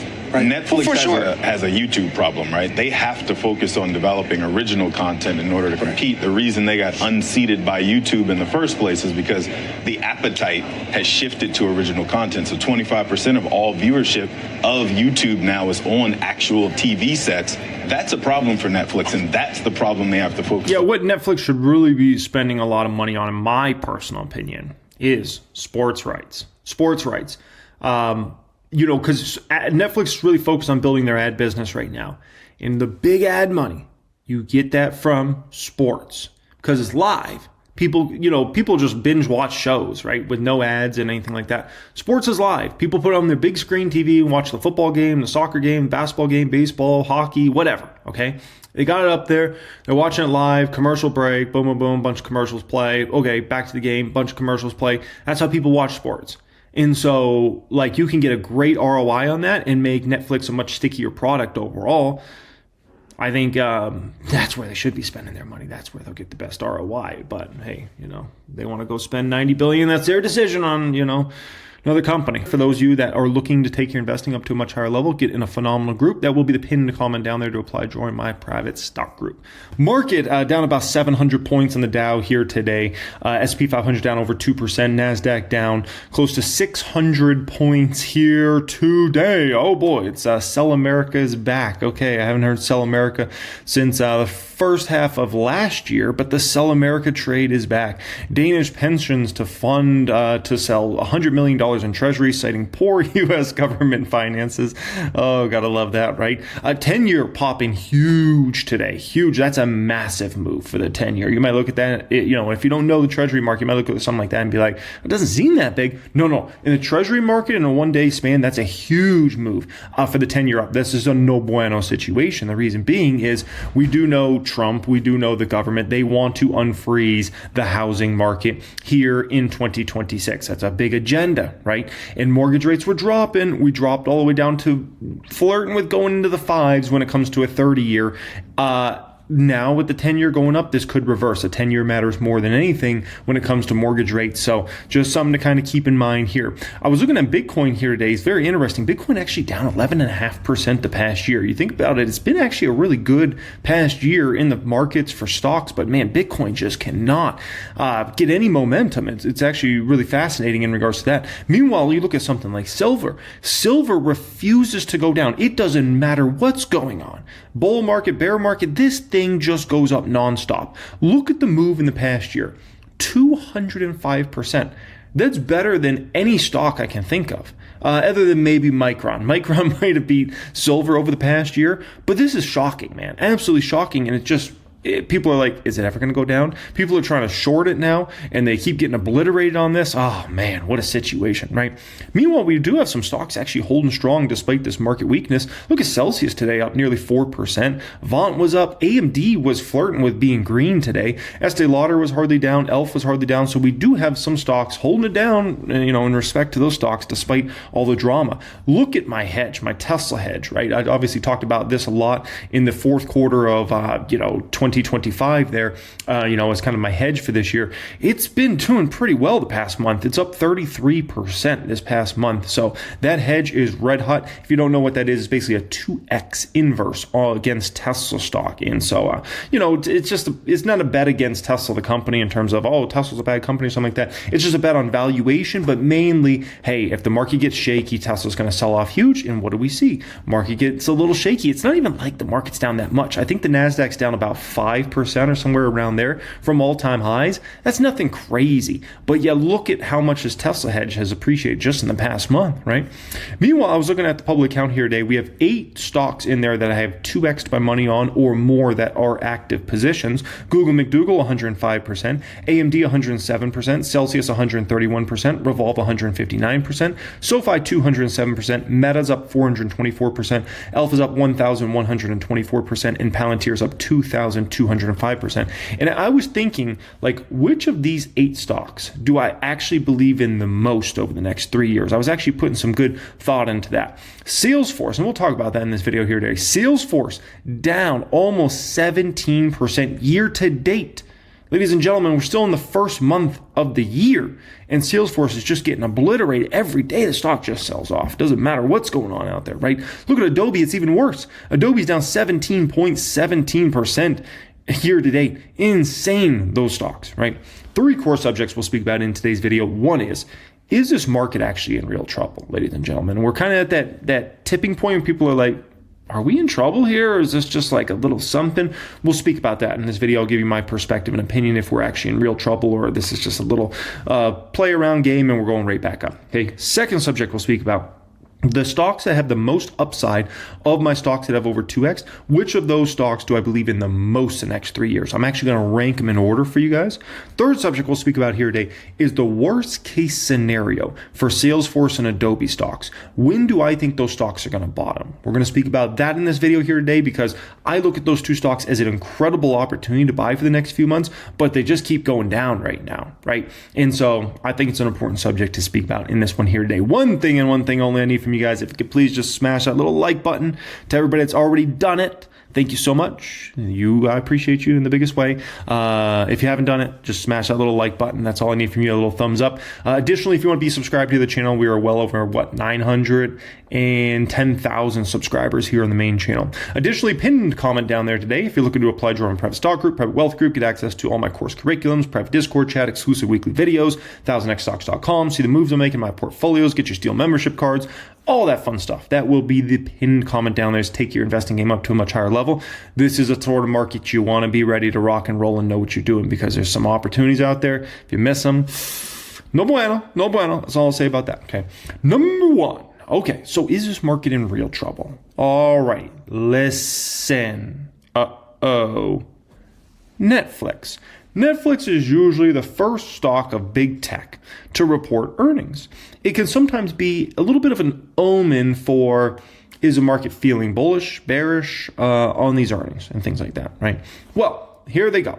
First big tech to go after hours. It just came out in the last few hours. And earnings season's here, folks. Very exciting times, right? Earnings season is here. But Netflix stock is going down. It's going down all the way to Chinatown. This is the lowest Netflix stock has been in, I believe, 2 years or something like that. It's been quite a while since Netflix stock has been this low. Now, you might think, okay, Netflix stock has been such a weak stock. It's going down even more. Earnings must have been bad. Listen. Earnings were phenomenal. That was an A+ income statement from this company. Revenues went to over $12 billion for the quarter versus $10.2 billion in the same quarter last year. Cost of revenue, sales and marketing, technology and development, general administrative, G&A, those all went up, but not nearly enough to offset the increase in revenue. So they basically kept everything in check. Right. Operating income exploded to just under $3 billion for the quarter. That's versus $2.2 billion in the same quarter last year. Good. Interest expense did climb to $234 million from $192 in the same quarter last year. So that's not good. The interest expense keeps climbing for the company. That likely means they're taking out more debt, right, and have to pay interest on that. Income before income taxes, $2.76 billion versus $2.13 billion in the same quarter last year. Net income went to over $2.4 billion versus $1.86 billion in the same quarter last year. Diluted EPS 56 cents versus 43 cents the same quarter last year. I mean, listen, that's an A+. That's a banger. Great job, Netflix. Bravo to Netflix. Putting up the numbers. Should it come as a surprise for us? No, it's Netflix. They're one of the best companies in the world. They've been one of the best stocks to invest in the stock market over the past 15, 20 years. And so you kind of expect them to come through with A+ type quarters, and that's exactly what they did. Now, if you know me, you know I am not bullish on Netflix in the short term. Right. And I spoke about this a few times on the channel. I even had a friend actually text me today that he was going to buy Netflix into earnings. And I said, just be a little careful in regards to that because of this situation. Netflix is now talking about they're going to pay all cash for the Warner Brothers to keep Paramount at bay, right? $83 billion. $83 billion. Ladies and gentlemen, this is one of the largest acquisitions in the history of business. It's not the largest, but it's one of the largest acquisitions in the history of business. Listen. And this is a huge holdup for Netflix in 2026 for the stock price. I've talked about this several times since the deal was announced. I don't like it. And here's the problem, okay? And here's why it's a holdback on Netflix stock. Some people want the deal to go through, right? So if the deal doesn't go through, they're going to be disappointed. They're not going to want to own Netflix. Other people do not want this deal to go through. They think it's a bad deal for Netflix. Netflix is going to have to take out a massive load of debt, and it's going to complicate the business. It's going to get messy, and they don't want, Netflix to mess around with Warner Brothers. Like, nah, stay over there. Like, you're doing fine, Netflix. You're doing amazing. Focus on what you focus on. Use that money to buy more sports content if you want to buy more sports content, more exclusive content, right? Keep coming out with new banger shows and that are interesting to people. Don't mess around and spend, $83 billion or whatever amount on Warner Brothers. So it's a big, big, big holdup. It's a big dark cloud over the stock. Am I interested in buying Netflix tomorrow? The answer is no. Not because Netflix is not a great company. It's a great company. I've owned the stock in the past. It was a great moneymaker for me. I sold too soon, by the way. But the moral of the story is here, I don't know what's going to happen with this situation. I wouldn't want, if I'm a Netflix shareholder, I wouldn't want Netflix to spend $83 billion to buy Warner Brothers. Just no, it's not worth it, man. Like, you're doing amazing by yourself. Why you want to go screw it up at a massive amount of debt and potentially put yourself in the same situation all these other companies have been in for the longest time, right? All these other studios and different companies, like, they've been in a bad spot for years. A lot of it has to do with their major debt loads, right? Why do we want to go do the same thing? Like, that's just craziness, right? So that's just something to kind of keep in mind there. So although I will say it's not a good omen for the stock market here going into earnings season, it's also not like this is a death blow because of this one specific situation in regards to Netflix stock, right? Then we have the Greenland situation going on. And I mean, if you spend any time on the internet, it's kind of impossible to avoid this situation right now. You go on X, it's like so much, I mean, gosh, no one ever talked about Greenland for like the longest time, like ever in human history. And now it's just like Greenland's just in our face constantly right now. It's insane, right? And so people are worried about what's going to happen here. Is the U.S. going to invade? What's going to happen with NATO? What's this mean for Europe and United States relationship? It's a lot of drama in regards to this situation. The moral of the story is this matters more from like a media standpoint and geopolitical standpoint than a stock market standpoint. Is this something that would crash the stock market? No. Is this something that absolutely, it just causes a volatility little time period we have for the stock market? Sure. No doubt, right? It causes volatility, causes uncertainty. People are questioning, what's Trump up to here? What's the U.S. up to? What's NATO up to? What's Europe going to do? What's the response? It just is what it is, but this isn't something that necessarily, at least in my opinion, is going to the stock market's going to go down 30% because of Greenland. Like, no. Okay. Now, also keep in mind, I will send this as kind of a little bit of a warning to everybody, okay? Bear trap. A bear trap, the best way I can put it to you like this, okay? A bear trap is a situation where people become confident the market's going down because of XYZ reason, right? And they get very, very bearish, all to be tricked, and the market actually goes up right in their face. A good example of that is actually all the tariff drama we had last year, right? Like, market starts tanking, people get very bearish, they think the market's going to keep going down, and it was a huge bear trap. Even the Rona crash, 2020, huge bear trap. People thought, the market's going to keep going down and blah, blah, blah. Huge bear trap. 2022 was a huge bear trap. Like, basically every time the market moves down, it's a huge bear trap in the end, right? And understand that Trump, regardless if you like him or you don't like him, he is the king of setting bear traps. As somebody that was an investor the last 17 years, I went through Trump first term, right? And I also was on YouTube that full time as well. Trump set a lot of bear traps over those years. Time periods when you thought the market was just going to keep tanking, keep going down because Trump did this, Trump did that, and then the market would just slap right back, V-shaped recovery, and just obliterate the short sellers, right? Obliterate the people that kind of moved to cash on the sideline because they were scared. And so just understand, ladies and gentlemen, that there could be a bear trap being set up right now. That's all I'll say about that. It's possible, okay? Don't 100% bank on it, but all I'm saying is a bear trap could be being set right now, okay? So just something to keep in mind. I just like to warn everybody. And that's why, ladies and gentlemen, it's very important you stay even keel in this game.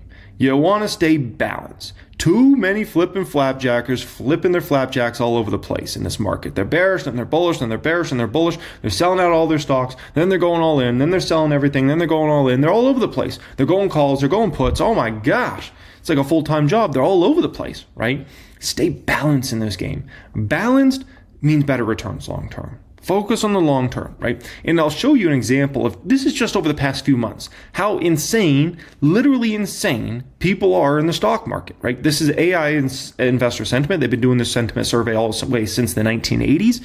And look at just over the past few months, how much the bearishness and bullishness has flipped all over the place. It's a holy smokers, this ain't no jokers. Look at this, okay? September 10th. Only 28% of people bullish on the stock market for the next 6 months. It's a very low number. Look at how fast this switches. By October 8th, less than a month later, now it's 45.9% of investors are bullish on the market the next 6 months. Oh my gosh, did the world massively change in that short amount of time of less than a month? I don't think so. But yet all of a sudden, everybody's bulled up. Then that drops all the way down to 31.6% of people bullish on the market the next 6 months by November 12th, a month later.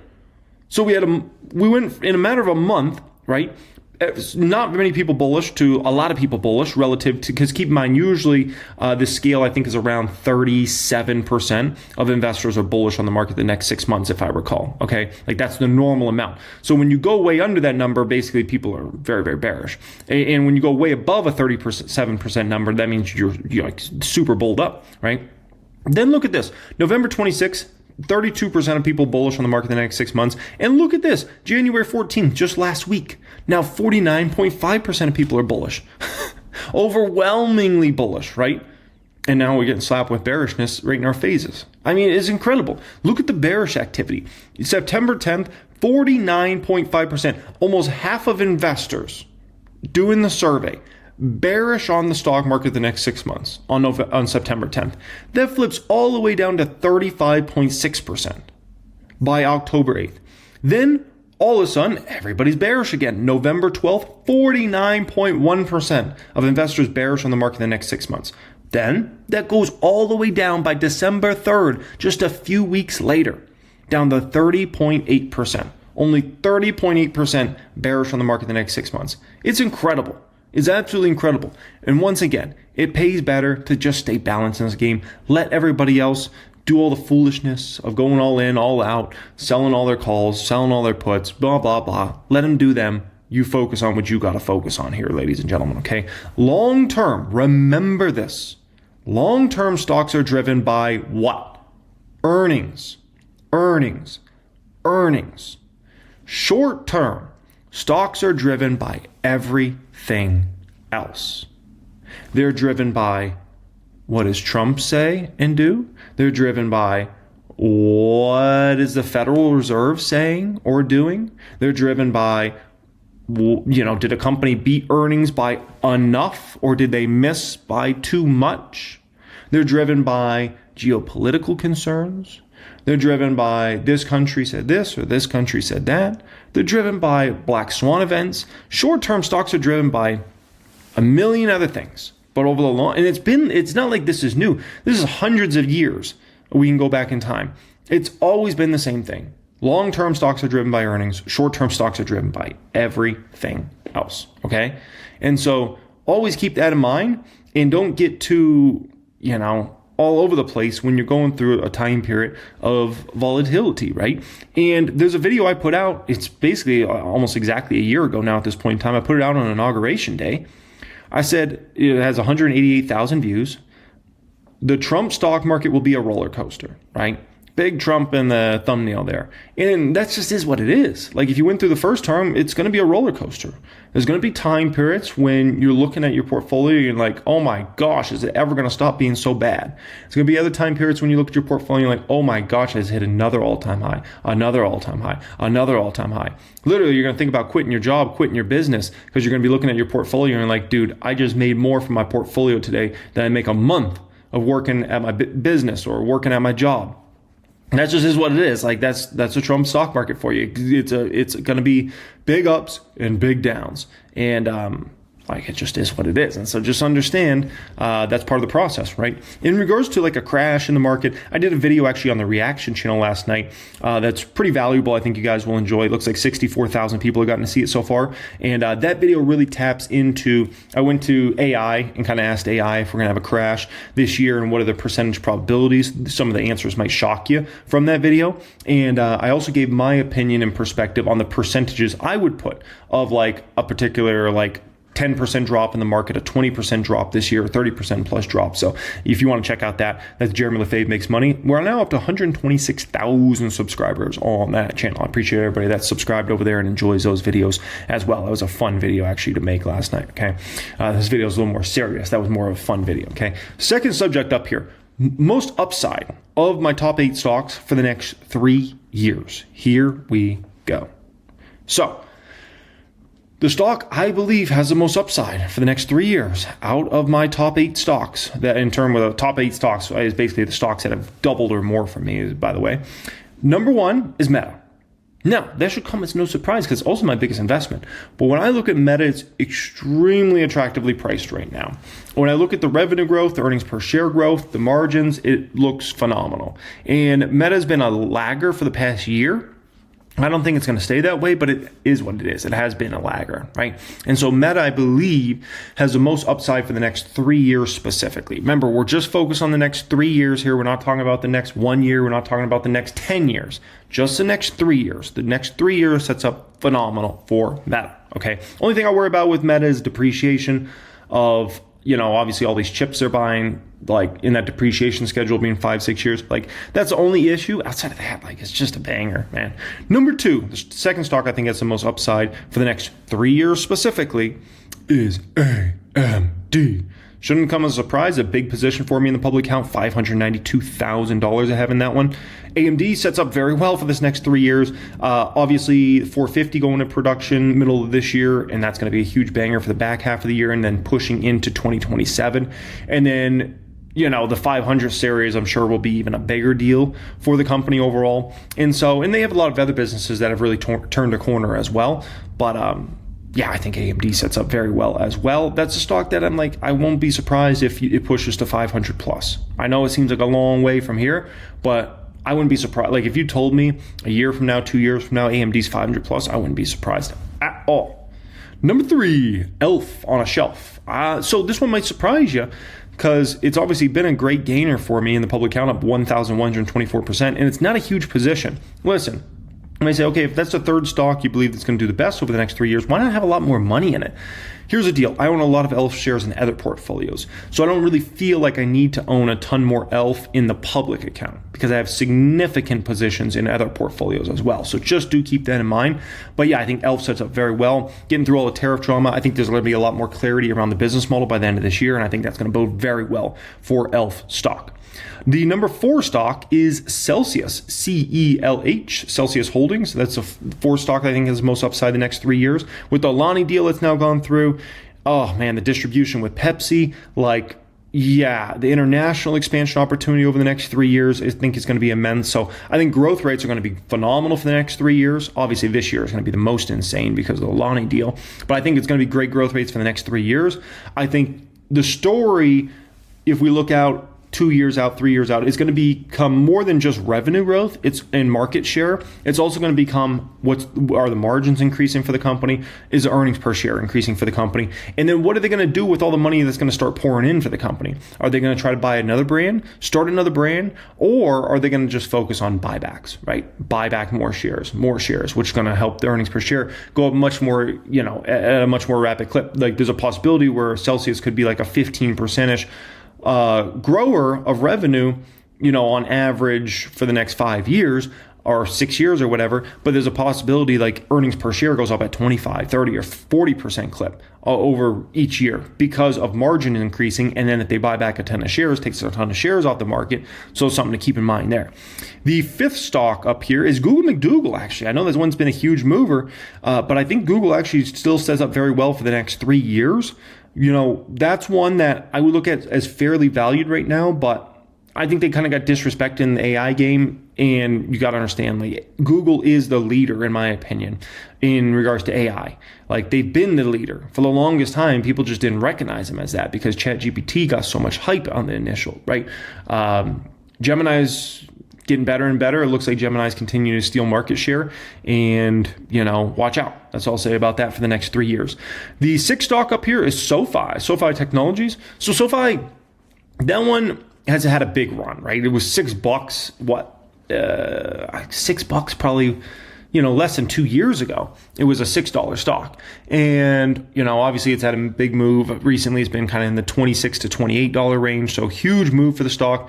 It's interesting with SoFi because the PE ratios maybe are high and those sorts of things. But every day that goes by, I become more confident that every single financial institution is trying to catch SoFi, and they realize SoFi got it right. Like, even the other day I was watching, what was that? It might have been the national championship game last night, actually, or maybe it was a playoff football game over the weekend or something like that. I think it was Morgan Stanley or somebody was basically advertising that, you can do your banking and buy stocks all in one platform, right? And it's just like SoFi is so far out in front of everybody in regards to being a one-stop financial shop. And it seems like now every financial institution is realizing, crap, we got to get on this. And the issue for all these other guys is they're having to advertise on TV that they are a one-stop shop, right? SoFi doesn't have to do that. People understand SoFi is a one-stop shop. So the risk is, if the whole credit card situation, if rates go down to 10%, if, let's say, credit card companies can only charge 10%, I do think that's a bit of a risk to SoFi from the standpoint is that they do acquire a lot of customers from a situation where, if somebody's paying 25% interest rate to a credit card company, then SoFi offers them 11% personal loan. So they go use that to pay off the credit card, and they pay SoFi 11% interest rather than pay a credit card company 25%, right? So if T-Man gets that through and that ends, that is a little bit of a risk. So I do want you guys to keep that in mind. But SoFi, it's got some risk over the next 3 years, but man, it has some reward potential, and everybody is chasing SoFi. And it's funny because they're just little guys, but it's so obvious, like they got it right. Revolve, great CEOs at that particular company. They've done a phenomenal job running the business over the years, despite Rona, despite the inflation, like the stimulus, like they got through all the storms and tariffs, like they got through all these storms, and like they emerged on the other side stronger than ever. So, but that one's one that it's like, if it runs, it's going to run huge, though. I will say that about Revolve. And then Palantir, actually, I think, has the least upside of these 8 stocks. Not because the company's going to do bad. The company's going to do amazing the next 3 years. The growth rate's going to be phenomenal, right? But what it comes down to with Palantir is valuation, right? And so that limits kind of upside potential in regards to Palantir stock, okay? The thing I'll say about the public count is the public count's ready to make a run to 5 million once we're through this drama. Obviously, we're in a little bit of a drama time period right now. How long does this last? Your guess is as good as mine. Maybe it's a week, maybe it's a month, maybe it's all year, right? But the bottom line is, once we get through the drama, once the clouds move out of the way, the public count's ready to make the big run. The big run is to 5 million, right? And this is the story of the public count over the years. It will be stuck or go down for a while, right? It'll be stuck for 3, 6, 12 months, maybe even go down, right? And we get through those clouds, and then it goes on its next big run, right? And that happened in 2022. Public count dropped all the way down to just under $1 million. And coming out of that, we set up for a move from $1 million to $4 million in the portfolio, right? Now the public count's stuck for the last few months, and just, 3.75 million, it's just stuck right now, right? And we'll get through this storm. Whether it, once again, it lasts another week, a month, or it lasts this whole year, we'll get through it, and then it'll go on a next big run. And that next big run is going to be to $5 million. And so that's the story of the public count over time, right? And then we'll be talking about 7 million, and then we'll be talking about $10 million, an 8-figure portfolio, right? It's just the way it is. It's just a big game, right? Of like, woo, huge run. Woo, chill, down, down, down, down. Woo, huge run, chill, down, down, down. It's just the way it is, man. Okay, so next up here, number 3. Let's talk about worst case scenario for Salesforce, Adobe stocks, when these stocks bottom. How low could they go? Could they go all the way to the flow? Let's talk about it, okay? So, let's just call it what it is. These stocks are hated in the stock market right now. Are the numbers bad? No. Factually, Salesforce numbers are great.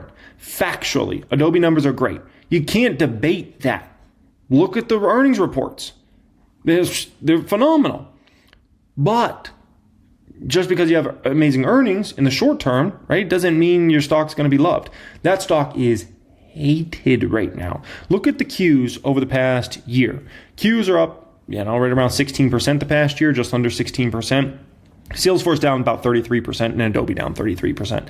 So it's clear Wall Street just is shooting first, asking questions later, right? It's just a situation where, AI is going to take over all of software and no one's going to need Salesforce anymore. No one's going to need Adobe. And they're done. They're finished. They're finished, man. And that's the way they're treating these stocks. Like if the Qs go up almost 16%, I mean, we're talking about, ladies and gentlemen, this is nearly 50 percentage points of divergence. Nearly 50% of divergence? Come on now. I mean, that is ultra level hated for those particular stocks, but it's not just them. Anything in the software related space, SaaS related, recurring revenue streams, they hate these stocks. They don't want any piece of them right now in the short term. They're going to want a piece of them, in my opinion, over the next several years, but not right now, not today, not tomorrow, not last week. Look at Intuit. They have TurboTax product. They obviously have QuickBooks, which is very popular, right? This stock's down over 16% the past 5 days. Listen, you need bookkeeping for your small business, micro business, medium-sized business. You use Intuit. You use QuickBooks. Is my wife going to magically switch off of QuickBooks tomorrow to go use some AI or whatever? Go, I don't know, vibe code it, whatever they call it? No, what are we talking about here? You're ridiculous.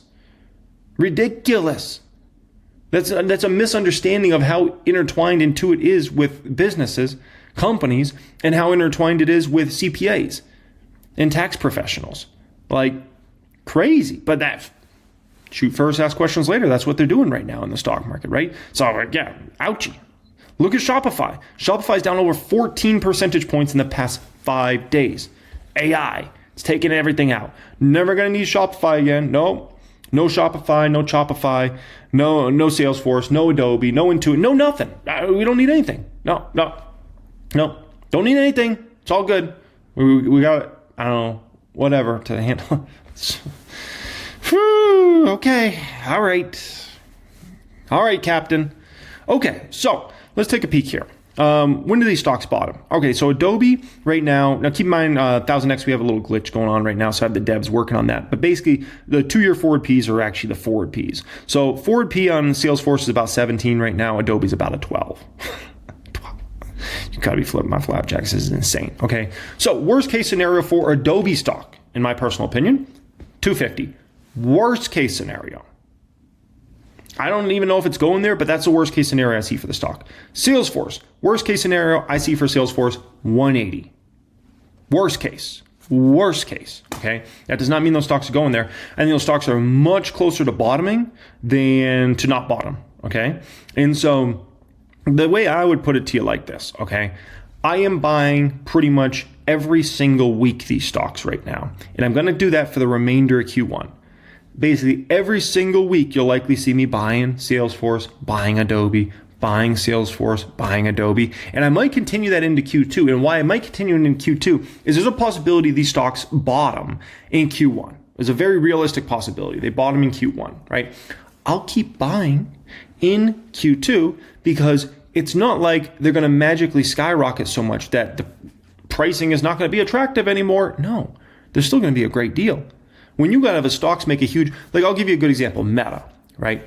Meta 2022, stock is like $300 something, goes all the way down to $88, right? Gets absolutely wrecked. Stock price goes peak to trough down, 75% or whatever it was, right? And obviously I was a buyer at 88.94. I was a buyer at 93. I was a buyer on the whole way down, and I was buying like insane when the lower it went. when that stock started to bounce and it went from 88 to 138, guess what? It was still a huge buy. When it went from 138 to 180, it was still a huge buy. When it went from 180 to 250, it was still a huge buy. And so as Salesforce and as Adobe start to come back to life and they actually bottom, they form a bottom and they actually start to move up again, guess what? I'll continue to buy those stocks for at least a short term meaning a few months, because they'll still be very attractively priced. It's not like those stocks are going to magically all of a sudden go up and double the next day. Oh, Salesforce doubled. Oh, Adobe doubled. No. It'll be a gradual recovery, and then the move to the upside will get more extreme as time rolls on, and then more people realize, oh, okay, maybe they're not being eliminated. Oh, maybe this AI thing, maybe it's actually a big opportunity for them to grow their businesses. Wall Street is in the thought process right now. Keep in mind, most of Wall Street's not even, they don't even run businesses. They never ran businesses. That's what people don't fundamentally understand Wall Street. Okay, listen. These are people that went to a lot of highly rated universities, okay? And they went on to get not only bachelor's but master's degrees from these fancy universities, and they enter Wall Street, okay? And they start working maybe as a, some sort of associate or some intern, whatever, okay? Whatever crap job they can get. And they work their way up and they work their way up and, they go through the whole game, right? These people never ran a business. They've never ran a business. It's not like these are some entrepreneurs that started a great software company and built it and now they're working. That doesn't, no. If anything, Wall Street people leave Wall Street to go start businesses, not vice versa, right? Look at Jeff Bezos. Jeff Bezos was extremely successful on Wall Street, probably could have been a lot more successful, but he decided to start a company named Amazon in the 90s, right? And obviously became one of the richest people in history.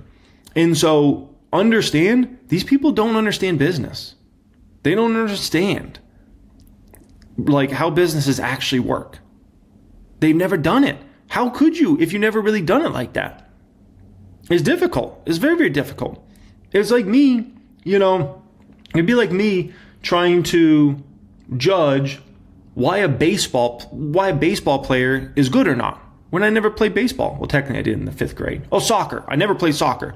Okay, I'm going to go start to watch soccer games. And I'm going to go tell you why this soccer player is so good and why this soccer player sucks. I never played soccer. Oh, but I read some books on soccer and I've been watching soccer on the TV and I know how it goes. What? These people don't even run businesses. You're going to listen to business advice from them? They never even done it, man. They never done it. So the moral of the story is, I'm gonna keep buying those stocks, okay? And I will pounce on it and put it to you kind of like this. You guys ever seen a bird fly into an ocean or a lake or something and grab a fish out? You got to be fast. You got to, when you see a great opportunity, you got to pounce. You got to take advantage, and that will be that, okay? If you're looking to take your investing up to a much higher level, you want to join me and like-minded investors inside the private group, that will be the pinned comment down there. You can apply to join us in there. I think you'll very much enjoy it. You'll love those course curriculums. People love it.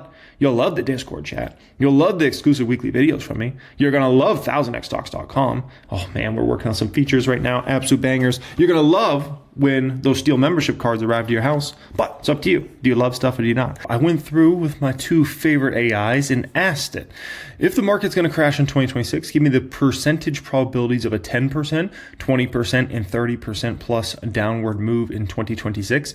And we'll go through these. I use my 2 favorite, Gemini and Grok, which is owned by X, which is, we could just call Elon Musk's AI. And Grok might surprise you in regards to its answers. It's pretty darn bearish in regards to Grok's opinion. And then I'll share my opinion perspective. What are the probabilities I see as somebody who's been in the market now 17 years of a crash in 2026. So we'll talk about all that at the front of this video here today, okay? From there, I want to react to this video here, but specifically the part that talks about me. This is a video that kind of went semi-viral, I would call it, in the stock market community over the last couple of weeks. I saw my face on the thumbnail, so I figured I would react to this one here today. I tracked 16 YouTubers, 14 beat the stock market. Looks like it has 172,000 views. A big view video.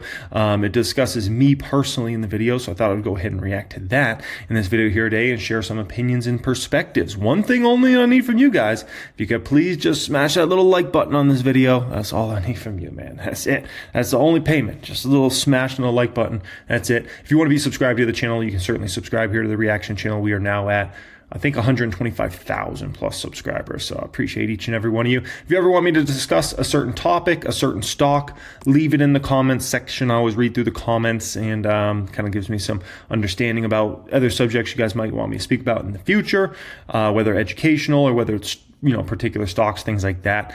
And additionally, the pinned comment down there today is if you're looking to apply, join a private stock group, private wealth group, get access to 1000xstocks.com, a private Discord chat, all that good stuff. That will be the pinned comment down there. We got a new application process.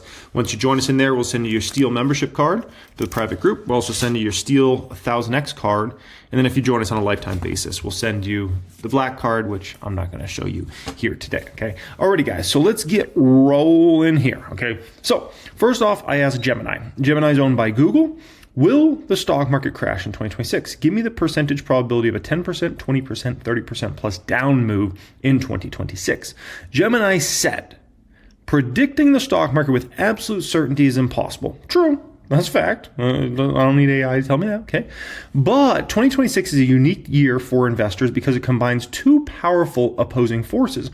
A historical midterm election cycle, that's true. That is something we do have to deal with here in 2026, which usually triggers volatility, and an AI-driven earnings boom, which provides a strong floor. Based on current consensus from major financial institutions, JP Morgan, Goldman Sachs, and options market pricing as of early 2026, here are the estimated probabilities for a significant downward move this year, okay? So first off, this is interesting. It's predicting, Gemini is predicting a higher probability we get a 10% plus downward move in the market than we don't. This is very interesting. They call it a 55 to 60%. Probability. High likelihood midterm election historically sees an average drawdown of 17%. Uncertainty around congressional shifts typically trigger a sell-off before a year-end recovery. Okay. That's interesting. A 20% plus bear market, they put this one at a 20 to 25% probability. Moderate risk. This is closely tied to recession odds, which analysts currently peg at 30 to 35% for 2026. If the labor market softens faster than expected, a bear market becomes the base case. Now, something let me address here is, talking about major consensus financial institutions, since Wall Street is pretty bullish on 2026, what does that mean? It means absolutely nothing. Absolutely nothing. I mean, we've seen plenty of years where Wall Street's very bullish on a year and it turns out very bearish. I've seen plenty of years where they're pretty darn bearish and it ends up being a great year for the market. So, I've seen years where they're bullish and it was a bull year. I've seen years where they're bearish and it was a bear year. So at the end of the day, just to be honest with you guys, Wall Street's opinion doesn't really end up mattering almost at all, just to be quite honest with you guys, okay? 30% plus crash only puts it at an 8 to 10% probability, so very low probability, I would call it. Low tail risk. Options market data, specifically S&P 500 puts, currently prices in a 1 in 10 chance of a major crash. This would likely require a black swan event or total collapse in AI spending. Why 2026 is bumpy but bullish. While the table above highlights a risk, most major banks, Goldman Sachs, Morgan Stanley, actually have positive price targets for the end of 2026. This year is expected to be a tale of two halves. Listen, those Wall Streeters, don't put too much faith in them, okay? The bull case, the floor. Corporate earnings are projected to grow 13 to 15% in 2026. This is largely driven by massive infrastructure spending on AI, and the potential one big beautiful bill provides financial stimulus. The bear case, the ceiling. Valuations are high, elevated CAPE ratios. If AI investments don't show immediate productivity gains, or if sticky inflation prevents the Fed from cutting rates further, the market becomes highly vulnerable to sharp de-rating. Okay. Key volatility triggers to watch: midterm elections. Expect the April to September slump. Historically, markets are flat or down leading into midterm elections and rally aggressively once results are in. True. The misery index. Analysts are watching the sum of unemployment and inflation. In 2026, the index is hovering around 7.4%, which is higher than the pre-Rona norm and often precedes higher market volatility. That's interesting. Okay. Okay. AI concentration, the S&P 500 is more concentrated on a few tech names than at any point in decades. A miss by just one or two of the magnificent tech leaders could trigger a 10% index move down. Okay, that's fair as well. Okay. So what's my opinion overall in regards to Gemini's opinion? Listen, I believe what Gemini laid out here is very fair. Very fair. I would say 10% probability. I would put that personally, if I had to put odds on it, I would put it right at 50%. I would call it like a coin flip for this particular year, a coin flip, okay? A 20% plus bear market, I would put that right around 25%. So I think they're pretty accurate in regards to that. It's definitely possible. A 30% plus crash, believe it or not, I would take that up a bit. I would honestly put that higher. I would put that higher, ladies and gentlemen, quite significantly higher. And the reason being is, and when I say considerably higher, maybe somewhere. So if we're going to try to play a game of an exact 100%, I'd put this at 50%, this at 30% probabilities, and I would put this at 20%. So significantly above this, okay? And the reason being is, I will say, you have the elements that if you got some sort of black swan event here, the market could get absolutely wrecked. And the reason being is all the Wall Streeters are bullish going into the year. You've already had a lot of money come into the market, right? And just kind of a lot of bullish optimism. If you got some sort of situation where you did have that black swan event come out of nowhere that no one saw coming, and it's like, oh my gosh, it's this huge thing. That would be brutal in regards to that. So it's interesting. I would feel like more of a coin flip in regards to 10% downward move, but I would say higher, you need to move your percentages up higher for a 20%, 30% drawdown, especially also given valuations and kind of where valuations for the overall market are trading at right now, okay? So that's kind of my 2 cents in regards to Gemini. Now let's go ahead and take a peek at what Grok had to say, okay? Grok's very interesting. These are my the two AIs that are my favorite, okay? So, no, a stock market crash is not the most likely outcome for 2026. The current, by the way, if you ever want to follow me on X, I always have that linked in the description area of all my videos. So just if you ever want to follow me on there. The current consensus among Wall Street analysts and major banks, Goldman Sachs, JP Morgan, FactSet aggregates, point to moderate gains with year-end S&P 500 targets, usually between 7,500 and 8,000. A range from current levels of around 69.40. This implies expected returns of 8 to 15%, an average of 10%. Economists largely forecast continued economic growth with recession odds averaging 20 to 40%. So, once again, don't put faith in, the Wall Street estimates and those sorts of things, or economists, especially economists. I mean, Warren Buffett has some strong opinions in regards to economists out there and things like that, okay? That said, stock market declines of varying severity are a normal part of any year, even in bullish periods, due to volatility, policy risks, recent headlines on tariff threats, and elevated valuations. Currently, the Shiller-Cape ratio is at 40.8, among the highest historically, signaling overvaluation and higher downside risk. And that, ladies and gentlemen, is why I have, I think, AI needs to move their numbers up in regards to a 20 to 30% downside possibility because of where the Shiller PE is at and those sorts of things right now, where a trailing 12-month PE is for the overall market. Because it's like, if you get that black swan, something comes out of nowhere, and you have a very highly valued market, that's when you can get an easy 20 to 30% downward move. So just something to kind of keep in mind there, right? Estimated probabilities. There are reasoned estimates for peak to trough intra-year down moves during 2026 based upon historical frequencies, current conditions, economic and analyst forecasts, okay? So this is where things get really interesting between Grok and kind of, I would call it Grok's bearishness versus Gemini of Google being a little more, let's call it less bearish, which shows you like these AIs are definitely thinking differently. There's no debating that, right? Like Grok does not think the same way Google thinks. Like if these AIs were all just commodities, they would all think and predict the same exact thing. Remember, I phrased this question the exact same way on Grok. Not a word change, not a period change, nothing. Literally copy and paste, right? And I got very different answers from both of these AIs. At least a 10% decline, market correction, 75% probability. Whoa. Grok took that one up high. So Grok's basically saying like, this is no coin flip situation, like a high probability you're getting a 10% plus drawdown this year at some point during the trading year. That's intriguing. Corrections are extremely common. Historically, since 1950, the S&P 500 has experienced an intra-year drawdown of 10% plus in the majority of years. Average intra-year drop of 14%, with only occasionally years avoiding one entirely. Okay, that's fair. I mean, it's a fair take. It's just interesting because it is a very high probability it's putting us at here, okay? At least a 20% decline, bear market, 30% probability. That's where I was talking about from my case, right?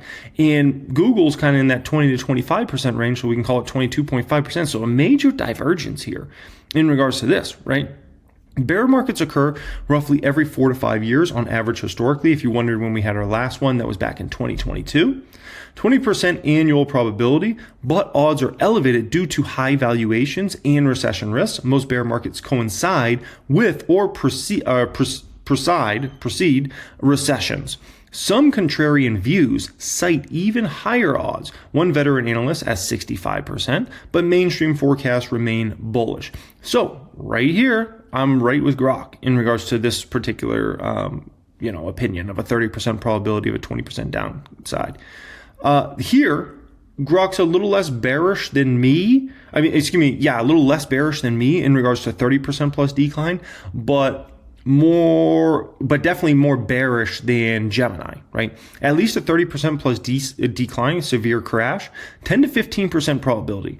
These are rare, historically only 6 to 8 instances since 1950s, or roughly once per decade. They typically require a deep recession or major shock, which is possible, but not the base case given the current growth outlooks. These risks could rise if recession odds materialize, trade policies disrupt growth, or valuations remain stretched without earnings support. True. Conversely, continued AI-driven productivity, rate cuts, or resilient consumer spending could limit drawdowns. Always diversify and focus long-term investing rather than short-term moves, right? Fair. Very fair case overall, I would say, from Grok here. I would say if you had, like, which one do I agree with more, Gemini or Grok? For the 10% probability, I agree with more Google, Gemini. For the 20% and 30% plus declines, I agree more with Grok in regards to this, right? So, what do you do in this situation, right?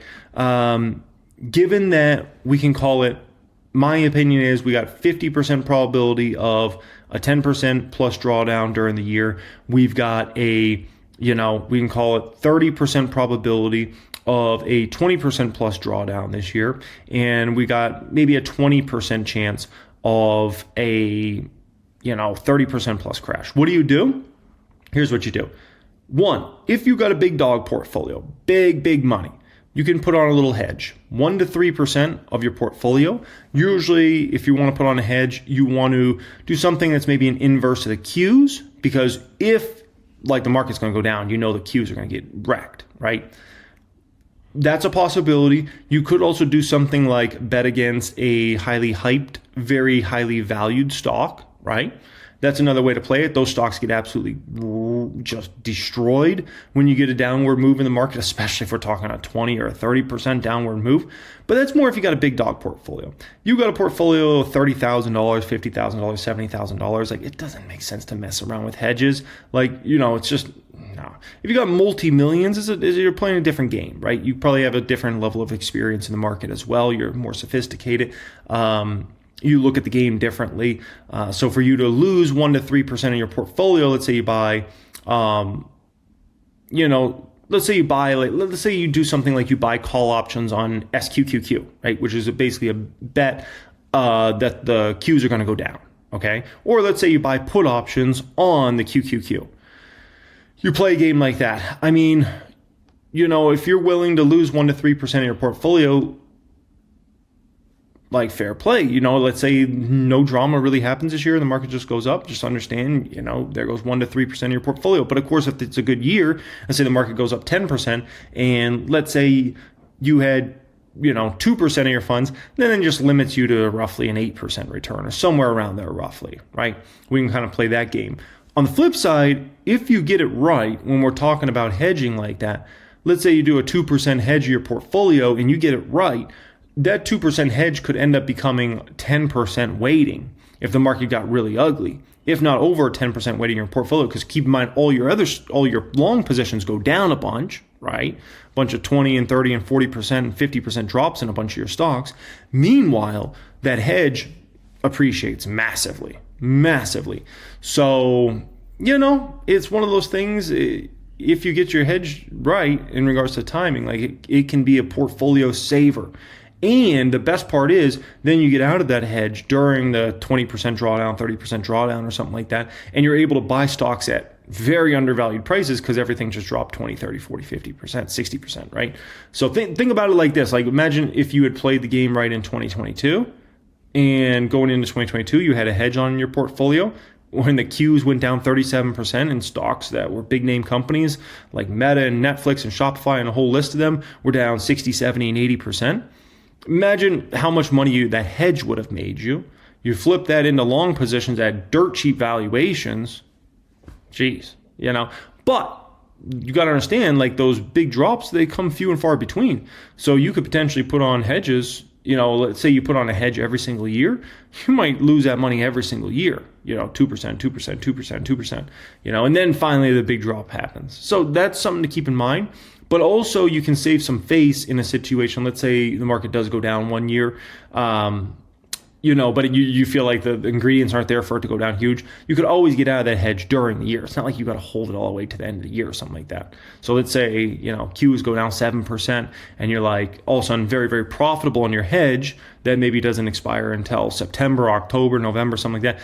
And, this is April of that year. You could always get out at that particular time, move the money out, and then go into long positions. It's not like you have to hold it to the date. Let's say if you bought calls or puts on something. So just something to kind of keep in mind there. But once again, that's a higher level game. It's not a game most people need to be playing. That's like, I'm talking to like, maybe 5% or 10% of the people that are watching this video right now in regards to that. If you have, a normal amount of money, it just makes sense to just continue to buy long. There's incredible opportunities in the market right now. If you got a 10 or 20 or 30% drop in the market, right?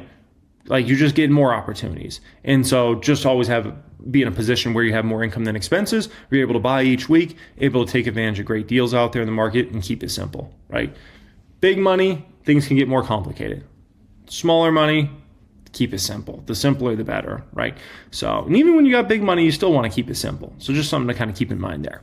Okay, let's go ahead and react to this video where it discusses me personally in it, and then we'll go from there. 2026, I tracked the results of 16... Stock YouTuber tier list 2026. I tracked the results of 16 popular investors. Who was the best stock picker of the year and who was the worst? The results are incredible, with the winner making almost 60% returns. Have you noticed that every single year, stock YouTuber like me make the exact same video? Top 10 stocks to get rich in 2026. 7 stocks to buy in 2026. These 5 stocks will make a millionaire in 26. I watch these videos myself. In fact, this week I was going to do the same thing. It's the perfect moment. I was going to give you the 5 ad economics stocks for 26 and call it a day. But then I thought, wait. I wonder who is the guy that around a decade ago started a series called 3 Stocks to Buy Now, or 3 Stocks I'm Buying Now. I wonder who was the guy that started that whole trend. and change YouTube forever. I wonder who it was. I wonder. I really am curious. It's got to be a real OG out there, isn't it? Wait a second. Every year this influencer make this prediction, but no one hold them accountable. So I decided to make this video instead, tracking the real market results of their top picks of last year and see who was the best. I honestly assume most of those guys would underperform, and I was ready to expose them and make a sensational video, but the data proved me wrong. Out of 16 investors, 14 beat the S&P 500 and the Nasdaq, only 2 underperformed. Crazy, right? 3 of them made over 50% returns. Basically, Wall Street got beaten by a bunch of random YouTubers like me, in-your-face index fund purists. Before we start, let's add other economics to the tier list. I'm putting myself right here, tier F. Because last year I didn't even make... So let's fast forward to the part that talks about moi, and then we shall go here. Okay, I think I'm somewhere over here. Now we enter tier B. Let's start with Superman Jerry Romine. 6 stocks I'm betting big on 20 tier with 135% returns. That brings him into tier B club. In the low 30s, we have a very controversial YouTuber. Some love him, others hate him. 7 stocks I'm buying. Oh gosh, I love how I'm the one that's like always very controversial. Oh man, it's so funny to me. So controversial. That's always been my thing. Like so controversial. Like I don't know. Like I used to think it was a bad thing, but now I think it's a good thing. Like I'm so controversial. Like oh, he's such a bad boy. He's such a bad boy. Like oh boy. Like oh man, it's interesting, right? It's very, very interesting. But that's always been me. I always have been the person to, way before I was on YouTube, even in the workforce, like people either really love me or man, they just got an out for me.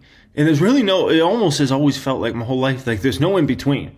Like people are either like so love me or like they just like despise me and they want to see me do horrible. And I swear, like I remember back in like high school, it felt like that. I remember in like, like entering the workforce, it felt like that. Obviously on social media and YouTube, it's felt like that. Where it's like some people just love me and they show so much love and like any chance they get, they show love. And like other people is just like, man, there's nothing I could do to please them. They're just all, just hate me. And so, I don't know, man. Like that's just always been me. Like it's been me before YouTube, and still me to this day. And so, anyways, it's just is what that it brings is. him into tier B club. In the low 30s, we have a very controversial YouTuber. Some love him, others hate him. 7 stocks I'm buying, January 2025 edition. Welcome in, folks. 2025. Jeremy basically shielded his own portfolio with SoFi 70%. Celsius. Okay, before we go further, Jeremy Schild is, his own portfolio. Listen, man, like that's a pushback I've gotten over the last 10 years on YouTube. Literally, YouTube just sent me an email while I was on vacation. 10 years on YouTube, like crazy. Like, it's been fun and it's gone by fast, right?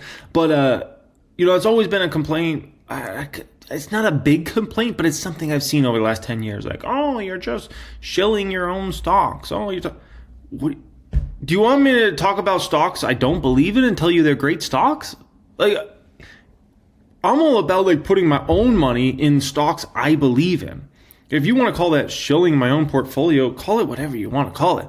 But the moral of the story is, if I'm super positive about a stock, I'm going to put my money where my mouth is and buy that flipping flapjack in stock. I'm not just going to sit on the sideline and be like, oh, this stock has incredible opportunity, and I think this stock could double and triple and quadruple over the next 5 years. And, oh, yeah, I'm not buying it, though. No. I don't like money. What? It's just crazy. And I know there's plenty of, people on social media that talk positively about stocks and don't own them. But to me, that's just, like, ridiculous. And absolutely ridiculous. Like, if I'm going to talk super positive about a stock and tell you it's a great opportunity, better believe I'm going to be putting in my own money into that stock. It's my own investment. So, anyways, I don't even look at it as a criticism. It's just like funny that people even like say that sort of stuff. 2025. Jeremy basically shielded his own portfolio with SoFi 70%, Celsius 73%, and AMD 77%. Nike and Elf didn't do well, but 31% return, it's worth B tier. Next up. So what's interesting is it was a risk on year last year. So the more risk you took, the better off you'd be. I would say overall, but the thing that you got to keep in mind in regards to the stock market, right? In regards to running your portfolio, doing it on a high level and things like that, right? Is it's not just important like, oh, you're going to buy a stock, you're bullish on a stock. It's about how much money do you put in? When do you put that money in, right? So I'll give you an example. So let's say you were bullish on Meta in 2022. You see the stock dropping. And next thing you know, Meta's down to $250 and you buy some shares. You're like, man, Meta, this is going to be a $600 stock in a few years from now, right? Like, I'm getting that $250. Sign me up. Just watch. It's going to be $600 a few years from now, right? Okay. Then it drops to $200. You're like, okay, I'm going to start loading the boat on this. Buy a ton of shares, right? Then it drops to $175. You go all in. Boom. Okay. You got nothing left, like that's it. Meta ended up dropping to $88. So it dropped another 50% from where you just went all in at, right? You still did great over the years. Like, your return was still extremely high. Meta did go to 600 plus, just like you thought it was going, right? Like, you were right on. But the guy that did even better is the guy that went super heavy under 100, right? So that's just something to keep in mind. Your timing is important when it comes to individual stocks, right? As an overall thesis, time in the market beats timing the market. But when we're talking about individual stocks, ladies and gentlemen, when you actually buy the stock is extremely important, and when you sell the stock as well. The movements can be dramatic. It's not like the indexes in general where it's like slow moving, like small moves, right? Individual stocks, we can talk about these stocks are up or down 20, 30, 40% in a month or two. Not like years, no, in a month or two, without even the index moving huge. So the timing and when you go heavy into these stocks, it matters considerably, right? And so that's just something to keep in mind. There's a big difference between if you paid $200 plus for AMD a couple years ago, or you bought AMD last year in the 80s. There's a big percentage difference between who made what money, right? And both will probably make a lot of money over the next few years. But the guy that bought in the 80s is looking a lot better than the guy that bought in the 200s a couple years ago. The other ones had a lot of time passed to make not much. The other guy has made a fortune already. Now, if AMD goes 3, 4, 500, he's going to be making even more of a fortune. So that's something to kind of keep in mind in regards to the market. It's not just about like, am I bullish? It's about how much you putting in, how are you buying, when are you adding, when are you actually buying heavy, right? Like, because I'll dabble in a stock, like I'll start a position, like for instance, Salesforce here, right? I've started a little position. It's 1% of the public account. It's about a $40,000 position. That's a little baby position right now. Send Salesforce down to under 200, send it under 180, and watch me start to load the boat on Salesforce. Put it down to 150. The money's going to be flowing, right? In terms of into that stock. And you'll see that go from like 173 shares to like 1,000 plus shares. You'll see me buy extremely heavy and maybe even cash out of some other positions just to put into that. So, those are just kind of some things to kind of keep in mind in regards to your overall returns and how you run your portfolio. It's not just important about finding an opportunity in the market. It's about how much you're putting into that stock at what prices, right? And so that's where it becomes experience really starts to matter, right? In regards to understanding like when you should be buying, but maybe not like going all in versus like, dude, I'm unloading. Because I'll put it to you guys like this. The end of 2022, I basically had almost no cash. I'm not kidding you. I almost had no cash because I went that heavy.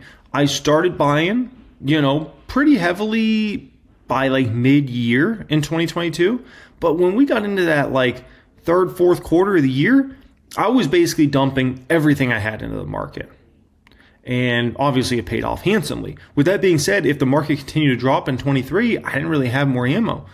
So let's say the NASDAQ kept going down. We ended up having a 50 or 60 or 70% drawdown in the NASDAQ. Whew, that would have been brutal because I didn't have ammo anymore at that point in time. Also, if I went all in and dumped everything I had in the market, right in those first little drops we had at the beginning of 2022, dude, I wouldn't even have been able to buy like the incredible opportunities, right? There's a big difference between buying Meta at 250 versus buying Meta at 90. So just something to kind of keep in mind in regards to this game. And you can't always count on it being a super bearish year or two. So that's just something to keep in mind, okay? All right, guys, appreciate you joining me as always. Hope you enjoyed today's video. If you're looking to join my private group, get access to all my course curriculums, access to 1000xstocks.com, access to private Discord chat, exclusive weekly videos. I just filmed my private group a video literally today talking about certain business models and why they're so strong, specifically focused on big tech stocks. You want all access to all that, 6, 7, 8-figure members, all that good stuff. That will be the pinned comment down there. You can check out our new application, and we'll see if we can get you in there and then send you your Steel membership cards. Much love and have a great day.